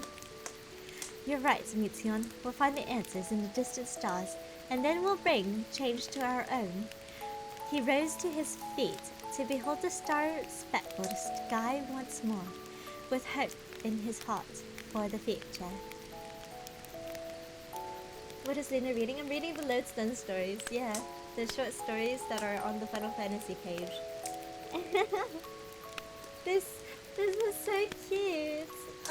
Meteion is so cute. The fact that she was trying to pat Hermes to comfort him because she didn't know, she was awkward about it. Oh, my heart. It's so cute. That hope did not last long. One day, Mition's shared consciousness became unstable, and she and her sisters could not sustain their existence and all dissipated with the best. The resultant shockwave accidentally triggered Kairos, which erased several days of memories from those in the vicinity, including visiting observers. Oh, oh, this is the whole entire after the dungeon thing. Yeah, after we confronted Hermes, he later learned that several enclosures have been opened in Ctesis, Hyperborea, and many creations perished fighting amongst themselves.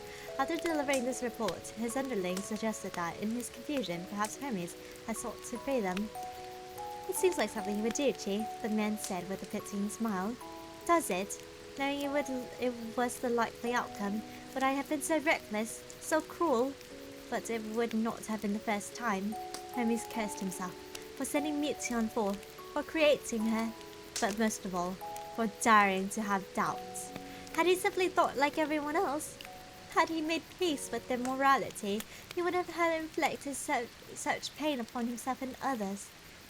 Tell yourself what you need to believe.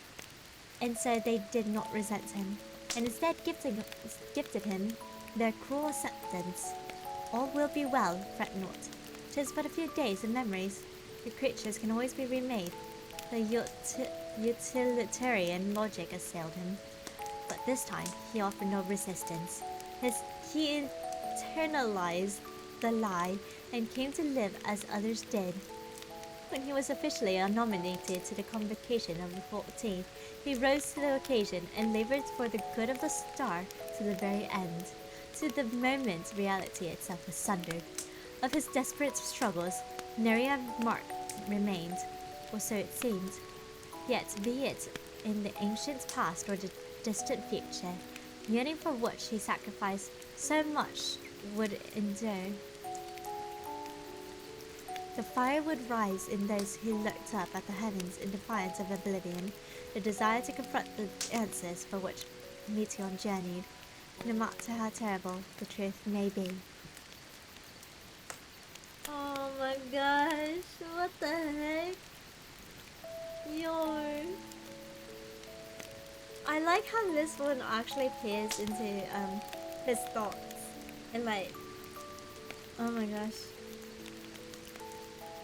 Hermes! I'm gonna cry.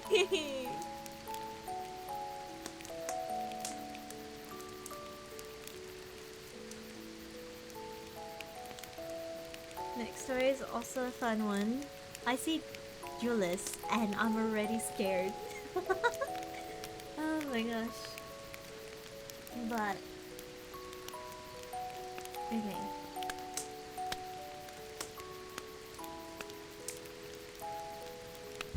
I think I got myself too much milk. I'm struggling to finish it. Okay.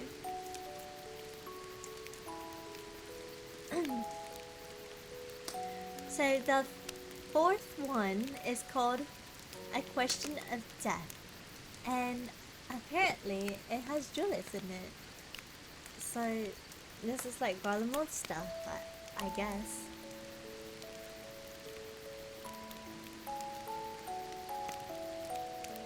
And then afterwards, I think I'm going to try and find the letter Hoshapot wrote to the War of the Light. I think Murakami actually posted a part of it. I don't know if that's the her thing or not. Is it the whole thing? Mispronounce his name again. Who? Euless? Is it Euless or Julius?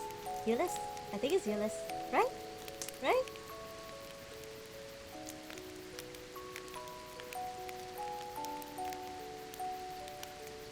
I'm so confused.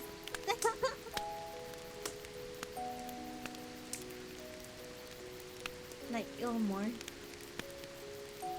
You said Julius just now. Did I? Oh.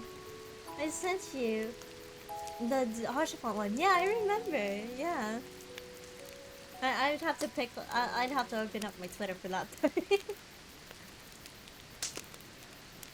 Useless. Okay. I didn't even know which one I said. Did I say twice? My bad.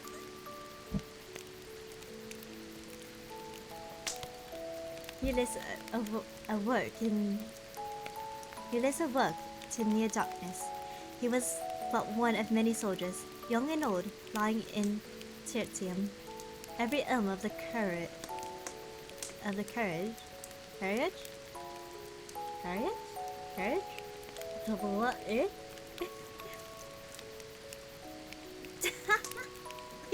I can't read English words. Holy shit! Every elm of the carriage floor was covered in bedrolls, leaving no room for careless movement. Taking care not to disturb the others, he sat up, straining to make out the hands of the old clock, salvaged by who knows who, that was hidden somewhere in the gloom. The near edge of dawn, further down, beyond his sleeping fellows, was the wavering blue glow of the cerulean stove. It was not the cold that had roused him from his slumber. We're old friends now.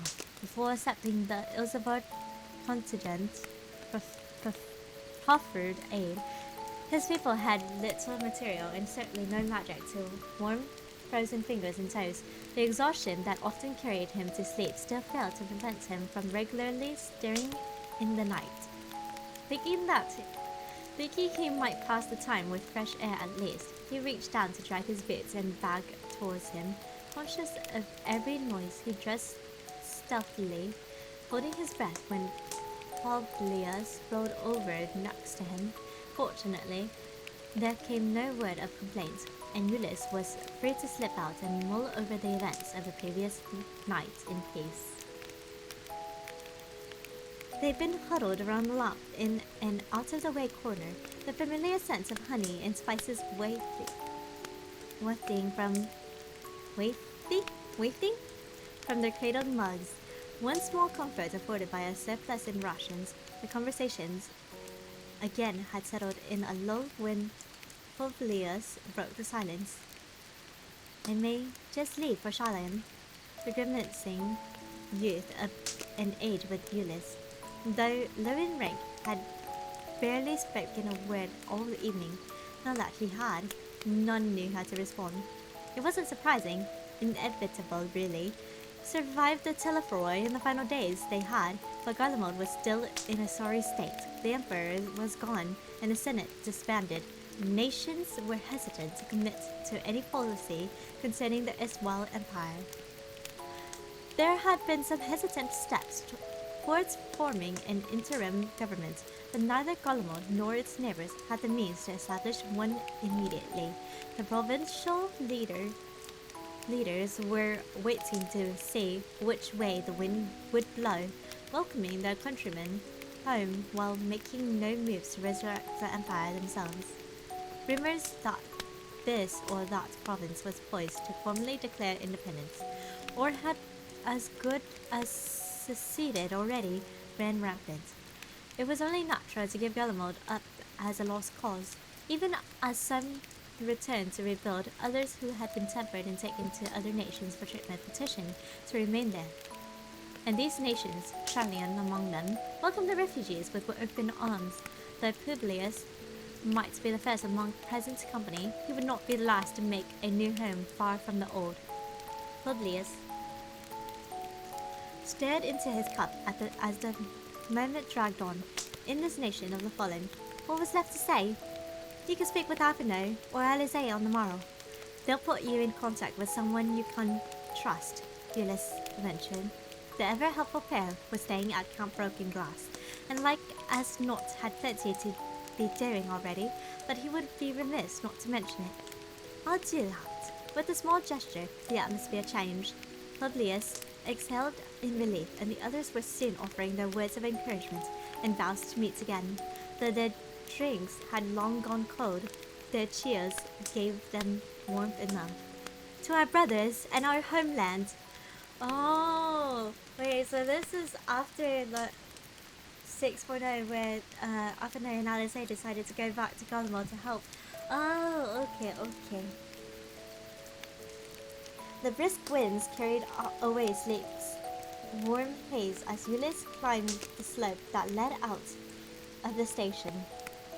Beyond the shaft's angular portal, the weak morning light revealed the stark outline of his reality. The remaining spire of once shining Patatium Novum stood alone in the city center, amongst homes reduced to steel skeletons and grey rubble. Beyond these unnatural hills loomed the Tower of Babel, excuse me, grasping for the heavens. Tertium's surrounds had been spared out and out obliteration, but were dead all the same. None remained to hurry to work or school, or stagger home after a night on the town. None remained to clear snow from a neighbor's path, or rove helplessly in their dog's wake. The people who had given this place life a few short months ago were gone. How many even had the chance to say goodbye? Ulyss breathed deep of the frozen air, but though its icy pinpricks grounded him in the present, it was powerless to dispel the long nightmare. The vision endured, implacable, without regard of the dreamers. To the shrewdest of minds and purest of hearts, fate offered no justice nor justification. Yet you would ask me why? That injury should have healed, yet it itched at him now, a scab that bled and bled, threatening to hollow him out from within. Even as he picked at it, his feet carried him forward, better to survey their surrounds for threats, and into the silent city. Unforgiving grey, destruction and loss, all silent as the grave, as if even beasts preferred not to pick through these bones of an empire so early in the morn. A flash of movement caught his eyes, a scrap of old newsprint trapped in the tumbled-down debris of a roadside ruin, the last will and testament of someone's breakfast table. He drew closer, mindful of the potential for further collapse. I remember this. Special edition, distributed on Unity Day several years past, the celebration commemorating Alamod's founding and the heroes who labored for the Empire was always a tremendous affair for residents of the capital, most of whom spent the days reveling. The elders told stories of meager harvests and desperate clashes as choirs sang old marching songs. Hawkers along the avenue sold foods, drinks, traditional adornments from the Campi and the latest Magitech baubles. Naught was more highly anticipated than the military parade, a show of strength and patriotism that never failed to inspire both all in pride. Countless soldiers and Magitech units moved in time through the city, beating a steady rhythm towards the Imperial Palace, where the Emperor's family stood assembled to receive them. They led us to greatness, we who formed the vanguard of history's grand march forward. His city was the heart of the world, through which flowed blood stronger than steel, a bond between countrymen that would remain unbroken, even should their every enemy join together to oppose them. Glory be to Golemod.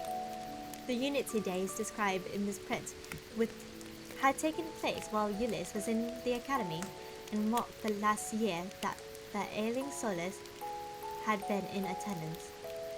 Though the lead article detailing the events and speeches of the day was in tatters, the accompanying portrait of the imperial family remained. At its center, naturally, was the stern visage of Solus Zos Galbus. Though still dignified in his old age, the gaze which he fixed upon the reader was more melancholic than proud. It's Solus! Isn't it? Anyway, never saw the men smile once. To the emperor's right stood Titus, second of Solus's sons, along with his wife Valencina and son Nerva. Both Titus and his son had a strange look about them, not dissimilar to the younger Solus found in the history books. Kino, hello, are you home now? On his radiant's left was his grandson Varus, the only legacy of the deceased crown prince, Lucius. A proud one, too. Varus was tall and broad of shoulder, and his comportment marked him a prime candidate for high legatus even then. His wife and right hand, Carossa, had passed away in her prime, and so he was flanked instead by his mother, Hypatia. Though she departed to join Carossa a mere year after this portrait was taken, she supported Varus's claim to the throne until the very end. And then there was the young man with a faraway look in his eyes and an air of detachment. Would you be happier had a good reason? Isn't that the quote that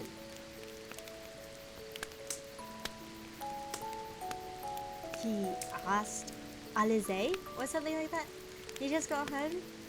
Okay. Zenos Galvez.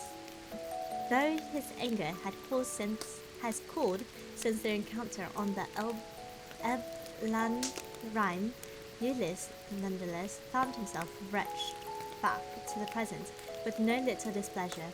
His homeland was gone, that much was plain. Even as he clung to the ragged scrap of remembrance, he hadn't known then whence the fervour of that day would lead, but knew well now that it would never be reborn. Even should Galamod rise from the ashes, its age had ended. And what of us? A new day had dawned, and Ulysses would not suffer his people to remain in the dark. Yet, what star were they to follow? Ulysses shook out the paper, folded it neatly, and tucked it in his pocket before leaving the room behind.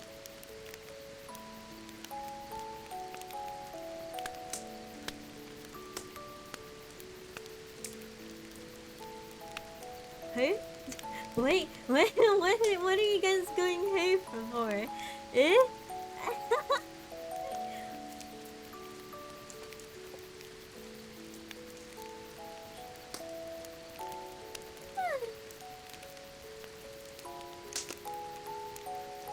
Would you be happier if I had a good reason?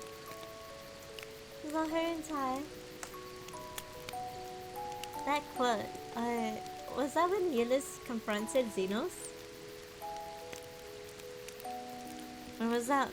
I don't remember. My mind don't remember.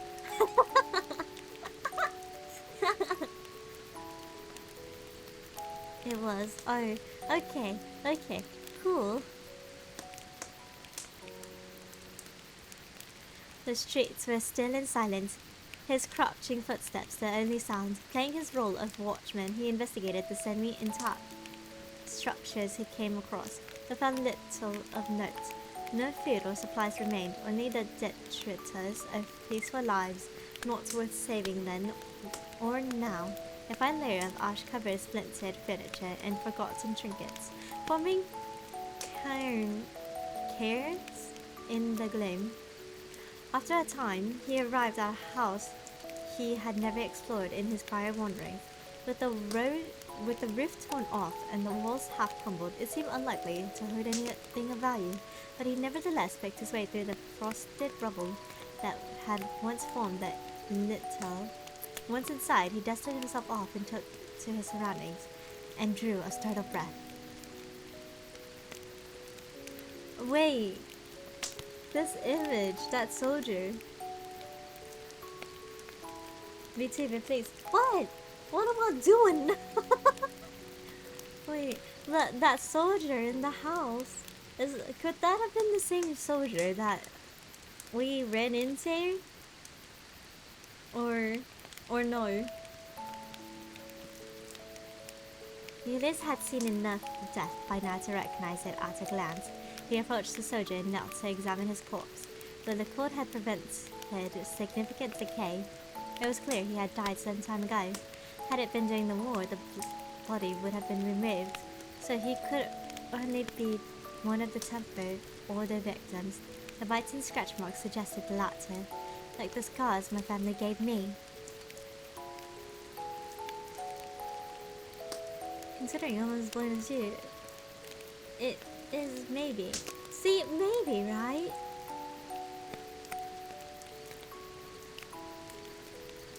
And it said that he was probably a victim of the tempered.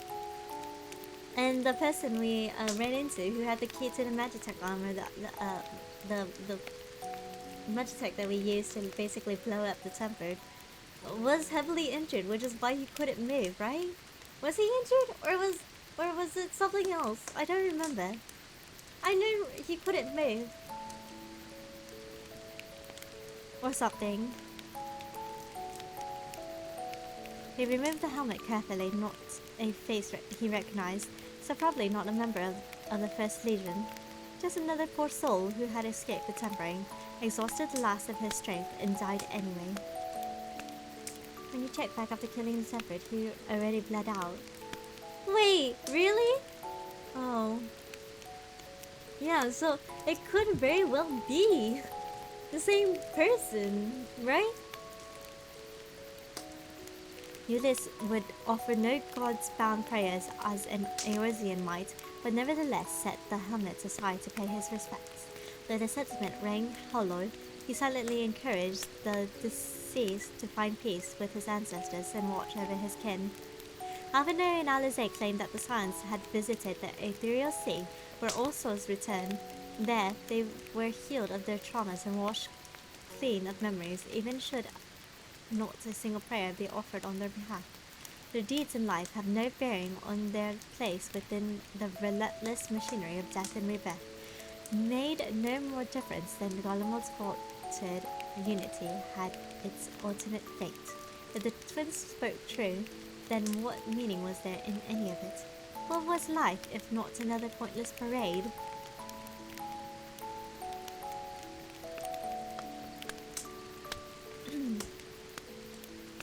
It occurred to him that this was probably not the most respectful place to ruminate on life's worth. My new friend here would certainly have an opinion. He had no tools for a proper burial, but if he could at least make note of the man's name. Alas, there was no identification to be found. Understandably not a priority for you at the time. His armaments were standard issue, and provided no hint either. Although, what have we here? Gently prising open the corpse, the corpse fist revealed an empty case for a Magitech armor identification key. Had it been stolen after his death? But did it... Wait! Wait, it is him! Oh my gosh, it is him! Wait! I'm here to give love. Oh, thank you, boy.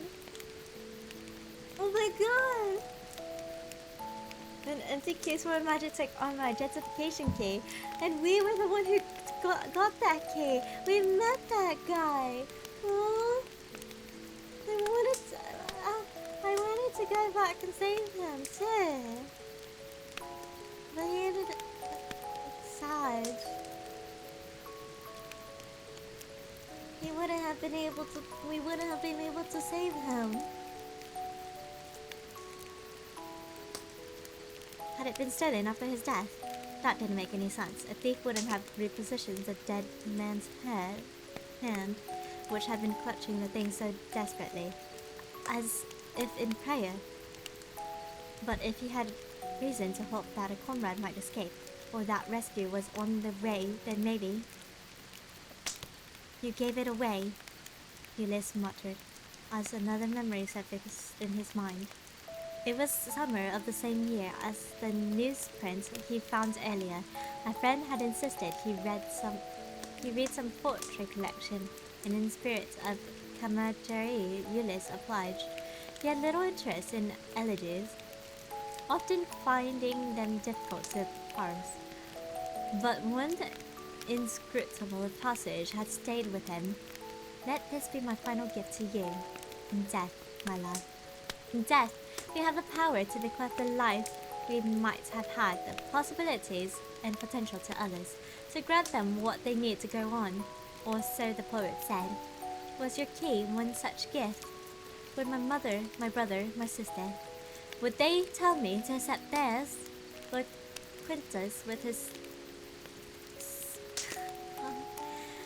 Lord Quintus with his suicide, my comrades whom I failed, my countrymen gone without a word. Did you leave your lives and your love to me? The dead do not answer, yet the wound within ceases its bleeding for a time. And that is our truth. And let it be our meaning. Let it be the chain which binds us through generations. Live on in me, as I have in you. And perhaps, we may yet live on in others. The dead do not answer, but light shines through the broken ceiling, and Ulysses follows it to behold a brightened sky. His comrades at Tertium will be waking soon. In apology and gratitude, he offers one last silent prayer to his kinsmen ere departing. Be at peace, and know that you are with me. Ulysses stands and forges ahead into the dawn. Oh, wait. Ulysses found the guy that we ran into. I honestly did not expect it to be the one that gives us the path to save our Scion friends. I know, right? Me neither. I saw the picture and I was just like, wait, could this be the person? And then it was confirmed that it was him. Oh my gosh. Yay.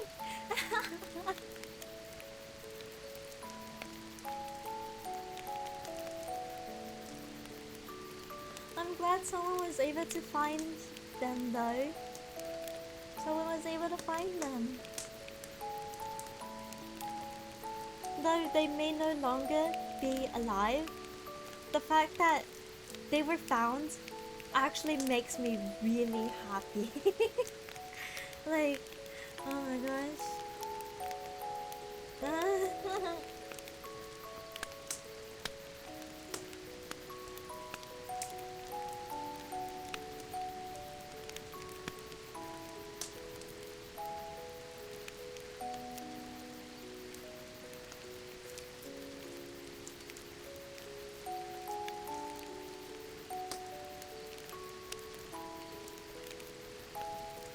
Okay.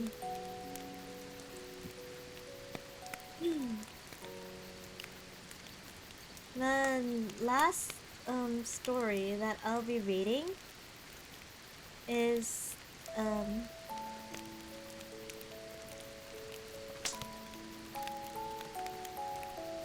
Thoughts Unspoken. And supposedly it's related to Hoshapot. Thank you for this chat. Thank you. If you want the link, here's the link.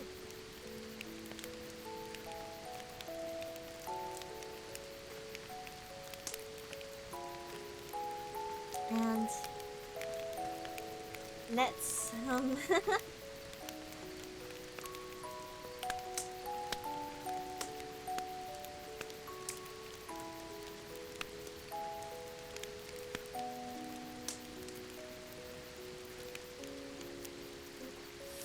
let's see where this story takes us. Okay.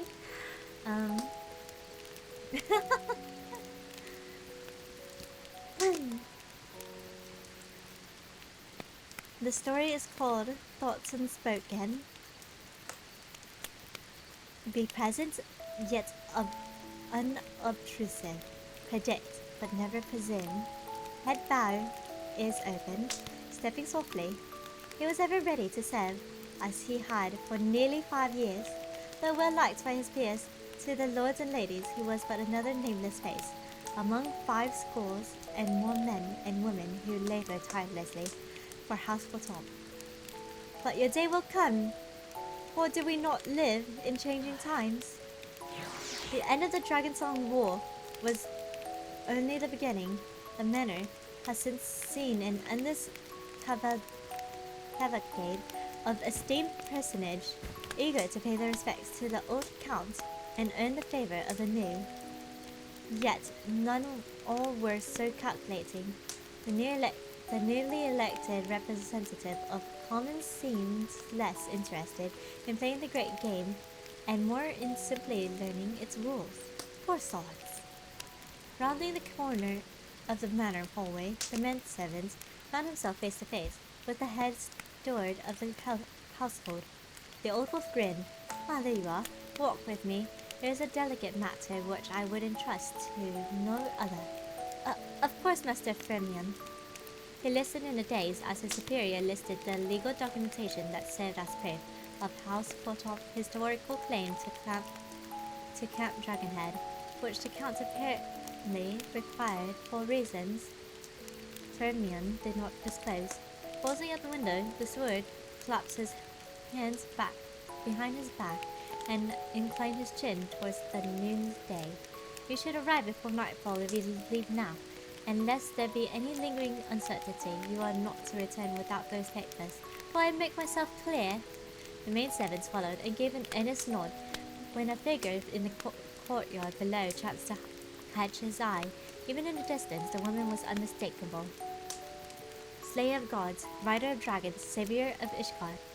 Master Firmion, is that not the warrior of light? I was told she would be staying with us for a time. I'm given to understand she means to make a journey of remembrance inspired by one of your compeers, no less. Let us pray ye both return to the manor ere long. Aww, wait, so this is during the time to where we go through like the little recap quest, huh? Getting the Hoshapon emote. The western sky burned crimson at the manservant's back as he was shown in the greatest hall at Camp Dragonhead. There, the knights listened patiently as he detailed his task, and he was duly granted free rein to search the stronghold for the requisite documents. It soon became plain that his task would be far from simple, for all Lord Hoshapon's may fine qualities, the late commander of the garrison had plainly not been one for paperwork. His approach to the administrative aspects of his role apparently amounting to stuffing reports, schedules, and invoices into the drawers of his desk at random. Nor were the young pages any help, as none had even the faintest idea where the master might have kept documents of greater import, if not in his office. With a sigh, he called for ink and parchment. Your day will come, just you wait. Out of respect, the manservant had refrained from searching Lord Hoshapon's private chambers on the first evening, but after fruitless nights he requested they be unlocked on the morrow. Alas, they too yielded not. His hopes were further dashed at midday, when a raven bearing the head steward's simple reply arrived. Don't ask questions you don't want answered. And so the manservants remained at Camp Dragonhead, scouring every location in which the documents might reasonably have been stored, and many more in which they should not. As the days wore on, he began to entertain elaborate fantasies as to their fate. Mayhap a pack of Highland givers wandered through the gates unseen, and no, a goblin thief. Yes, a goblin thief would have little difficulty hiding 100 such documents in his packs. Many secret compartments. Secret. In the twilight hours, yet another sleepless night, the manservant made his way to Lord Hoshapon's private chambers once more, lamp in trembling hand. At once his eyes were drawn to the desk. He found the drawer with false bottom almost immediately. Fury be praised, he whispered as he fumbled the papers within. There was no mistaking the seals. As he pulled them free and began to leaf through them, an envelope slipped between his fingers and fell to the ground. He knelt and saw it bore no markings. It wasn't even sealed. Intrigued, he set the documents to the desk and picked up the envelopes and extracted the parchment within. Oh, bugger. Oh, here we go. Oh my gosh. Okay. My dearest friend, I pray this missive finds you in good health and high spirits. It has been several days since you and Master Alphino embarked upon your journey to the west, having learned of the impending Dragonian invasion, of course. I had no way of knowing when these words will reach you. Mayhap these troubled times will be but a distant memory when they do. I realize that matters of great import command your attention at present, but when I looked to the distant skies the other day and found myself praying for your safe return, I felt compelled to put pen to paper. Do forgive me this indulgence. Well then, what to write? I would ordinarily ask if you've been enjoying your time in Ishgard, but given the circumstances of your coming and your subsequent embroilment in yet another battle, not your own, mayhap it was better I did not. I imagine it is, by now altogether too familiar a tale. Even so, it pains me to say that it is distressingly easy to imagine you fighting to the bitter end regardless. Oh, hushful. Regardless, I cannot deny that it fills my heart with joy to see you finally set foot into our fair city. The thought that I would be able to witness your daily feats of heroism firsthand was quite simply, well, let us say I was tremendously grateful for it, and the idea that I might once more fight by your side seemed no less thrilling. Yes, I have been willing to say, I do hope my likely misguided decision to name your home away from home the falling snows did not grate. Oh, it was but my artless attempt to raise your spirits. When you sought us out in your hour of need, and I saw firsthand how utterly despondent Master Afinai was, I knew at once that I must do everything in my power to help you preserve the dawn's light. Be it as a friend, with a jest, or as an ally, which is why I resolved to petition my father on your behalf. Oh, Ashafon! I was lurking and listening to the story. Now I'm just crying. I'm so sorry, Dao. I'm so sorry.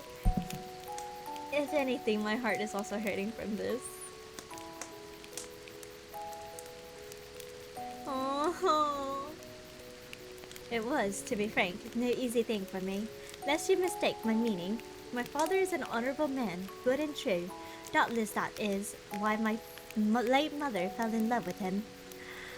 Mayhap that is also why she thought it best to leave the family service, that in doing so she might help preserve his reputation, though she ultimately chose to place me in his care.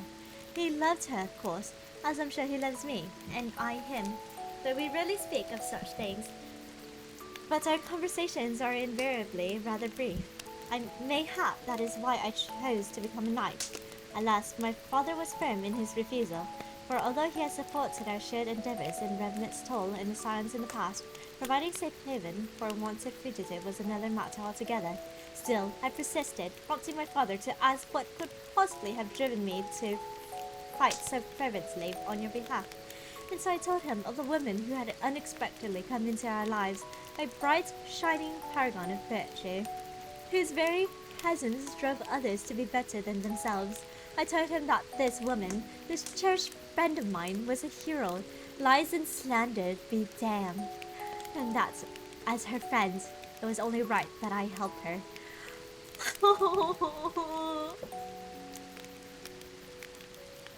Looking back, it may well have been the longest conversation we had ever had.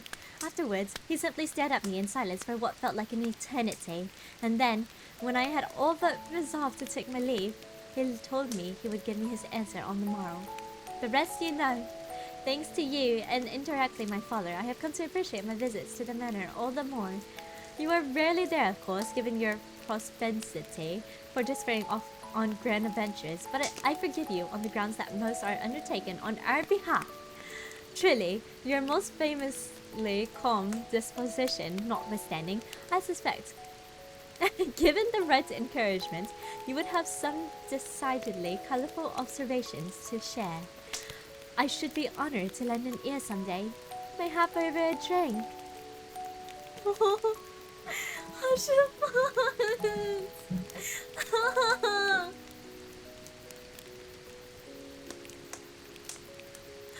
But you would think me fastidious. Pray then allow me to speak plain. My dearest friend, in whom I trust without hesitation, without doubt, come what may, I know you will strive on. You will strive on, and in the end you will triumph. On this journey, and the next, and the next, and the next. And when you have fought the good fight, only to find yet again that it is not enough. I will be there. This I promise. This I swear. Beyond darkest Beyond darkest nights waits a new dawn. I pray you greet her with a smile. Your friend, Hoshafont Gravestone.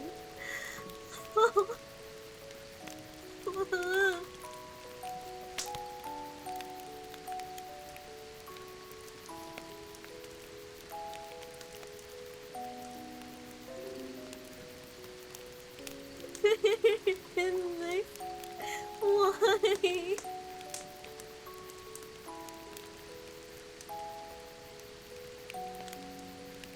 Thank you for the headpass.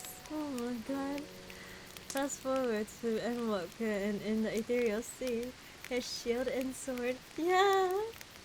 He is always going to be there for us. No matter what.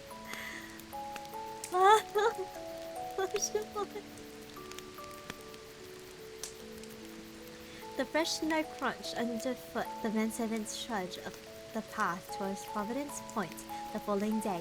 Eyes blurry from lack of sleep, he has set out upon hearing that the War of Light has passed through the camp less than an hour ago. Still on the journey of his. Though the snow conspired against him with every laboured step, he forged on, mindful of his task, for the envelope pressed against his burning breast. Oh, he held the envelope tight to him. Cresting the hill, the manservant slowed as he caught sight of the figure just beyond standing stones. As he withdrew the unsent missive from his coat and approached, he opened his mouth to call out, only for the words to die in his throat. The warrior of light knelt before the memorial, motionless.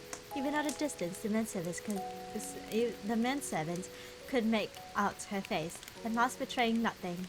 And then, with soldierly abruptness, she rose to her feet, a curious smile spreading across her face.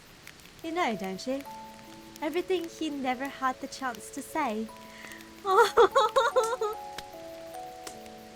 oh my god. Oh my god.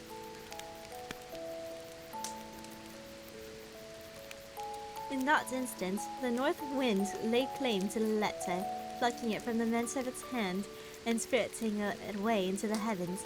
As he craned his head upwards and shielded his eyes, he saw it, spiraled higher and higher and higher, until at last it was swallowed by the distant sun. Oh my god! So, Menelain was going to deliver the letter to us, but like during the memorial, when we were revisiting places in Heavensford with the Hoshapon quest, when we were since the final destination was Hoshapon's gravestone, and Menelain was there, and Menelain saw us. Did you cosplay York? Because I think I saw you on my YouTube feed. I've never cosplayed York before, no. Crazy Panda, thank you so much for the follow, for the raids. Thank you, thank you. Hello raiders, welcome in. Welcome to Wonderland. Hope you all enjoy your stay here. To all those of you who are new here, hello, my name's Lunacchiii. You can just call me Luna. I'm a Starblended VTuber who plays Genshin in Final Fantasy 14. It is very lovely to meet you all. Hope you all enjoy your stay. We literally just finished reading through Lord Hoshapon's letter that he never got to give to you. Even without the letter, our character knew. They always knew. Is my wishful thinking. I think in the end we always did know, which is why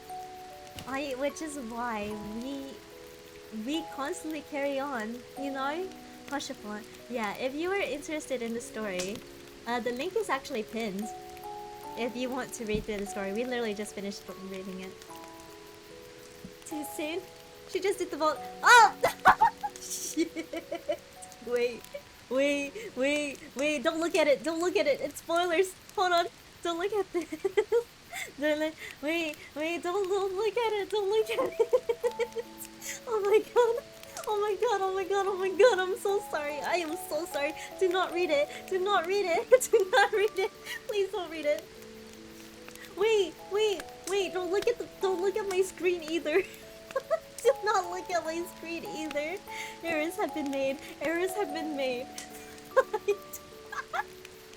Look at us. Dude, this is not me. Not me literally having this picture on. Not me literally having this picture on. Wait, chat. Panic, panic, panic.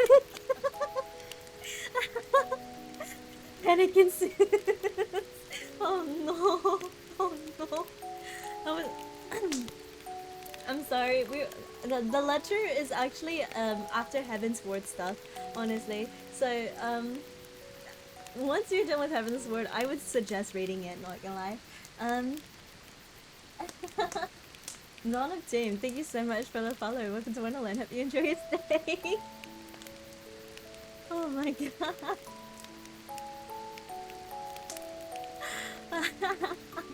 But yeah, welcome in Raiders. We mostly have been really comfy in just reading stories from the Lodestone.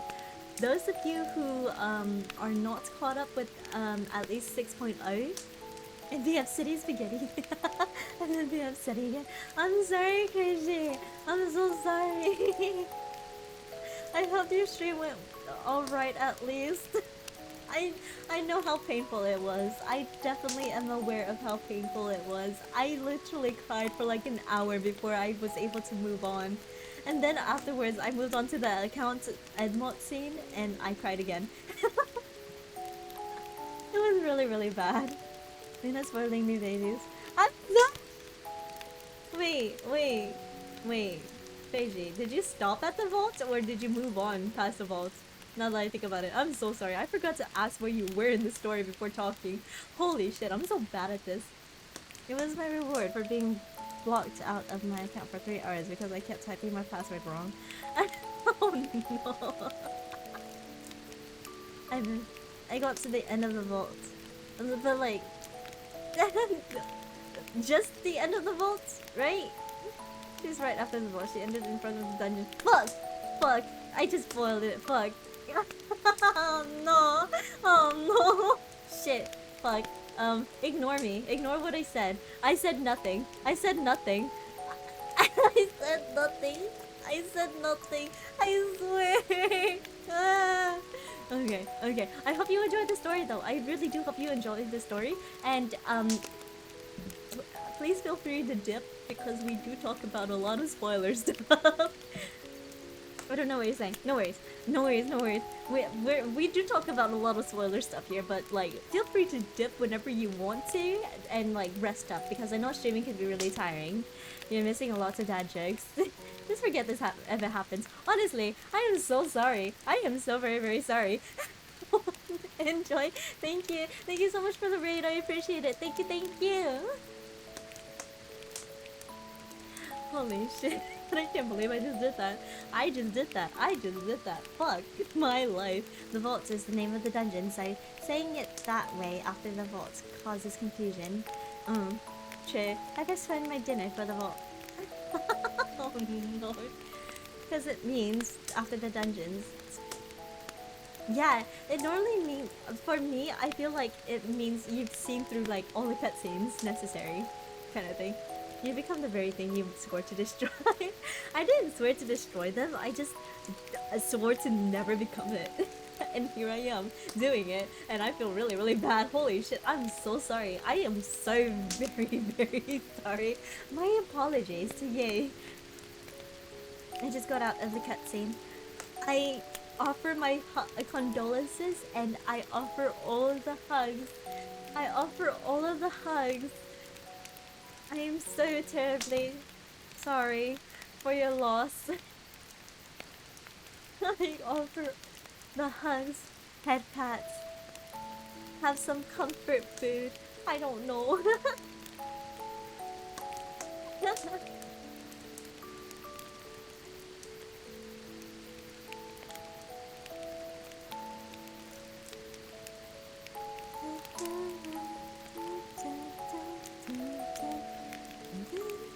Yeah, just smile. Because a smile better suits a hero, you know?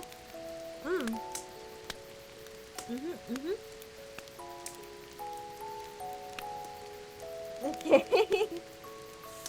Violet recently completed the section 2. Yo, let's go. Emotional vampires, lots of us. Honestly, we really are. Holy crap. Smile. Rub it in there. Hey, we all been through it. We all been through it. Come on. It's how we cope with the trauma. It really is. This really is how we cope with the trauma. Honestly.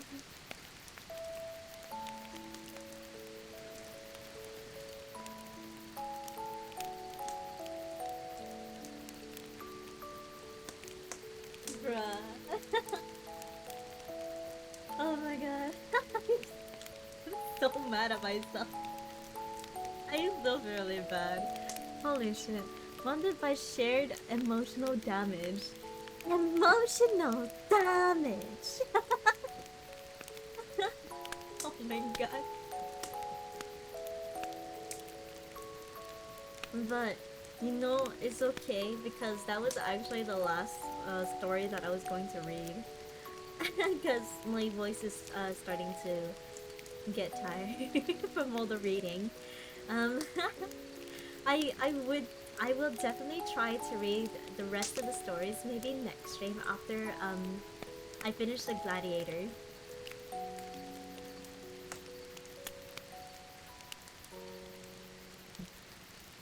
After I finish the tank role quest. It's fun storytelling. Yeah, it is fun. Thank you for the hydrate. Thank you, thank you.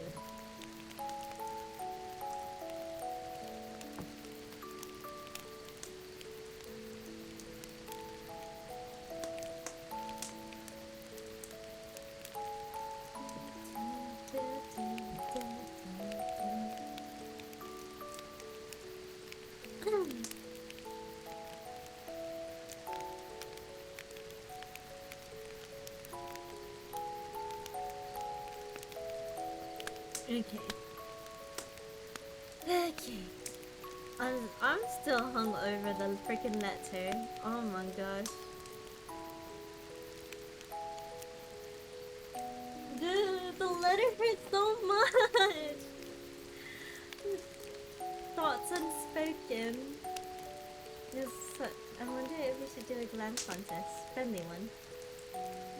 I mean, I would love to do a glam contest, not gonna lie. I think that sounds fun.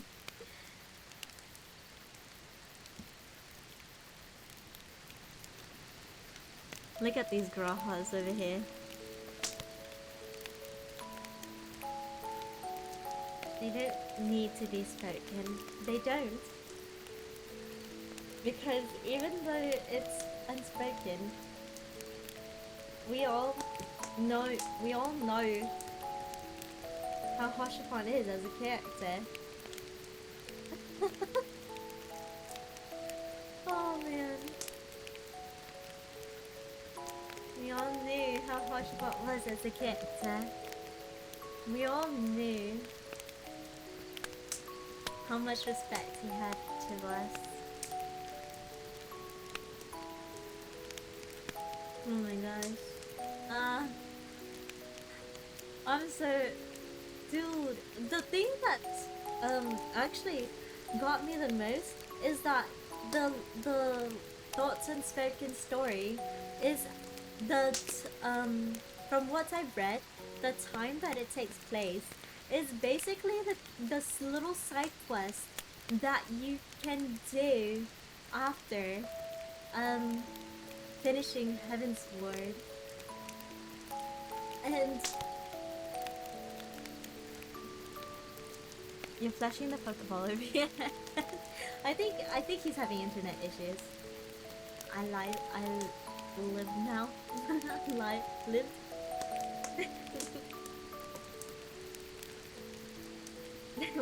welcome back. Kuro Rapture, thank you so much for the follow. Welcome to Wonderland. Hope you enjoy your stay. My character died. Oh my gosh. But like, it's actually a little crazy to me because in order for you to know what like all is going on in the story, you can easily fit the stories into MSQ. But that wasn't even really exactly MSQ. It was during that one quest where you recap Heavensward. And that it's like after you finish Heavensward, you can talk to one of the sevens in the manor, and it gives you the Hashafont emote.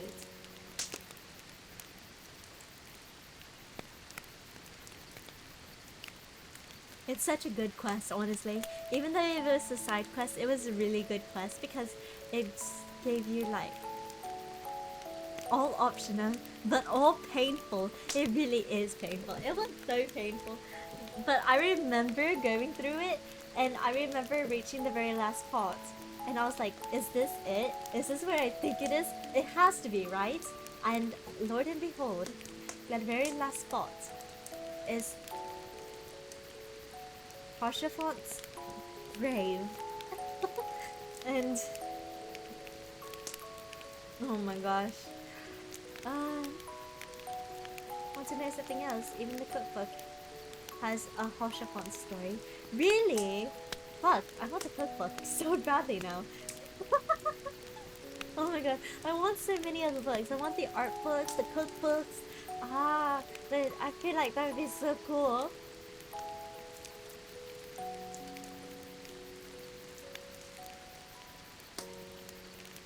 The elf is always there in some form. They're never going to let us live down this man. And we shouldn't! Hashapont was so good at the developer knows what we want. Honestly, they do. They definitely do. We love Hashapont. I'm just happy I literally... Okay. Yeah, come on. I literally was so happy to be able to stargaze with Hashapont. Like, bro. I love him so much as a character, and I think I really do miss him. Like, oh my god.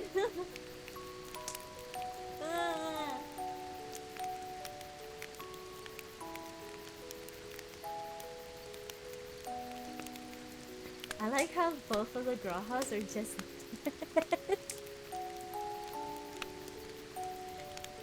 Are those the is that how the play dead looks like on a Melmiko?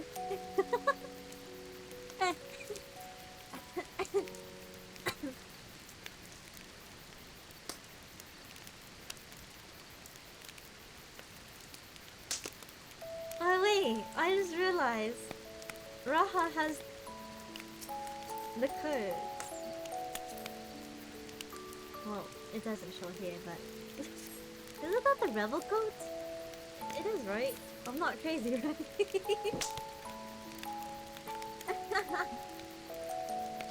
Oh my god.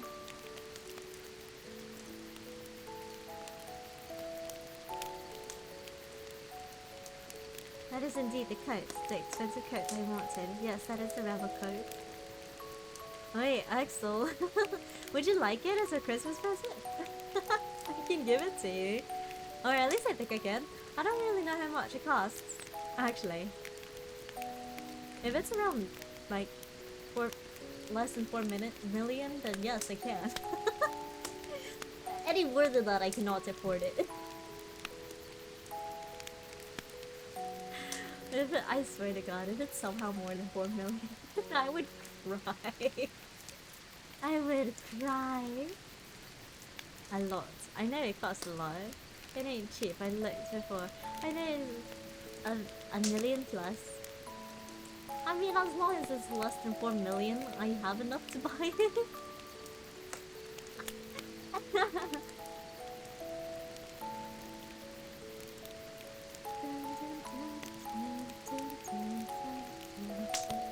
I feel like this is such a fitting atmosphere for storytelling with like the bonfire noises along with the music box in the background. It's nice for story time.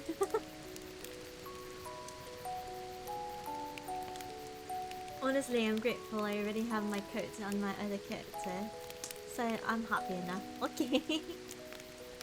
Really noted.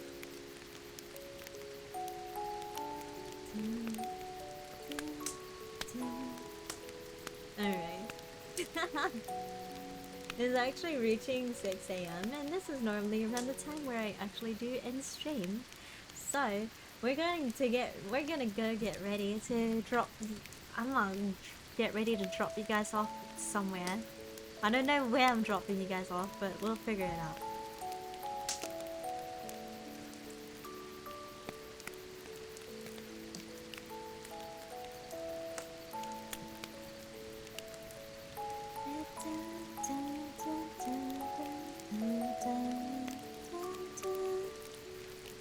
Thank you for the stream and comfy vibes. I hope you guys enjoyed the comfy vibes and the storytelling, honestly. I had a lot of fun, not gonna lie. Diceel is streaming! My VTuber sibling is streaming. Is there... The chat is basically filled with dad jokes. Tank role quest and probably a bit more storytelling, most likely for next one, yeah.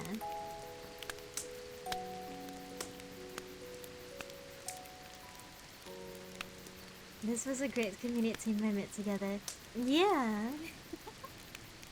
The fact that some people literally wandered into the FC house just to join in, sit and enjoy, makes me happy. That I hope you guys enjoyed the story time.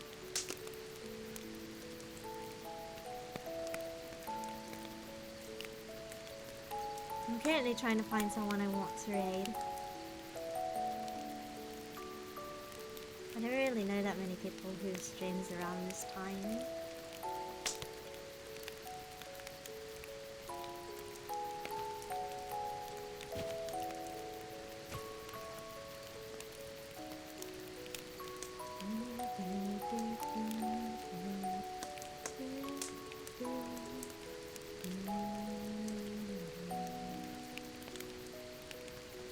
Buzz playing Genshin.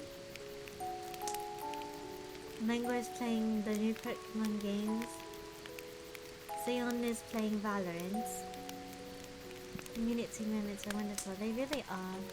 They're very nice. Again, Thanksgiving may be over, but I really am very, very thankful to my community. Like, you guys are all really amazing. I appreciate you all so much. A lot more than some of you may realize. I'm sorry if that's cheesy, but yeah. Oh my gosh.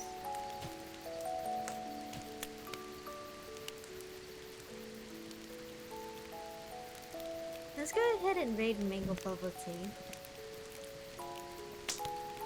They're playing the new Pokemon games, so feel free to check them out. Thank you everyone for being here. Thank you. And I will see you guys later. Bye bye. Star Bunny is signing off. Until next time.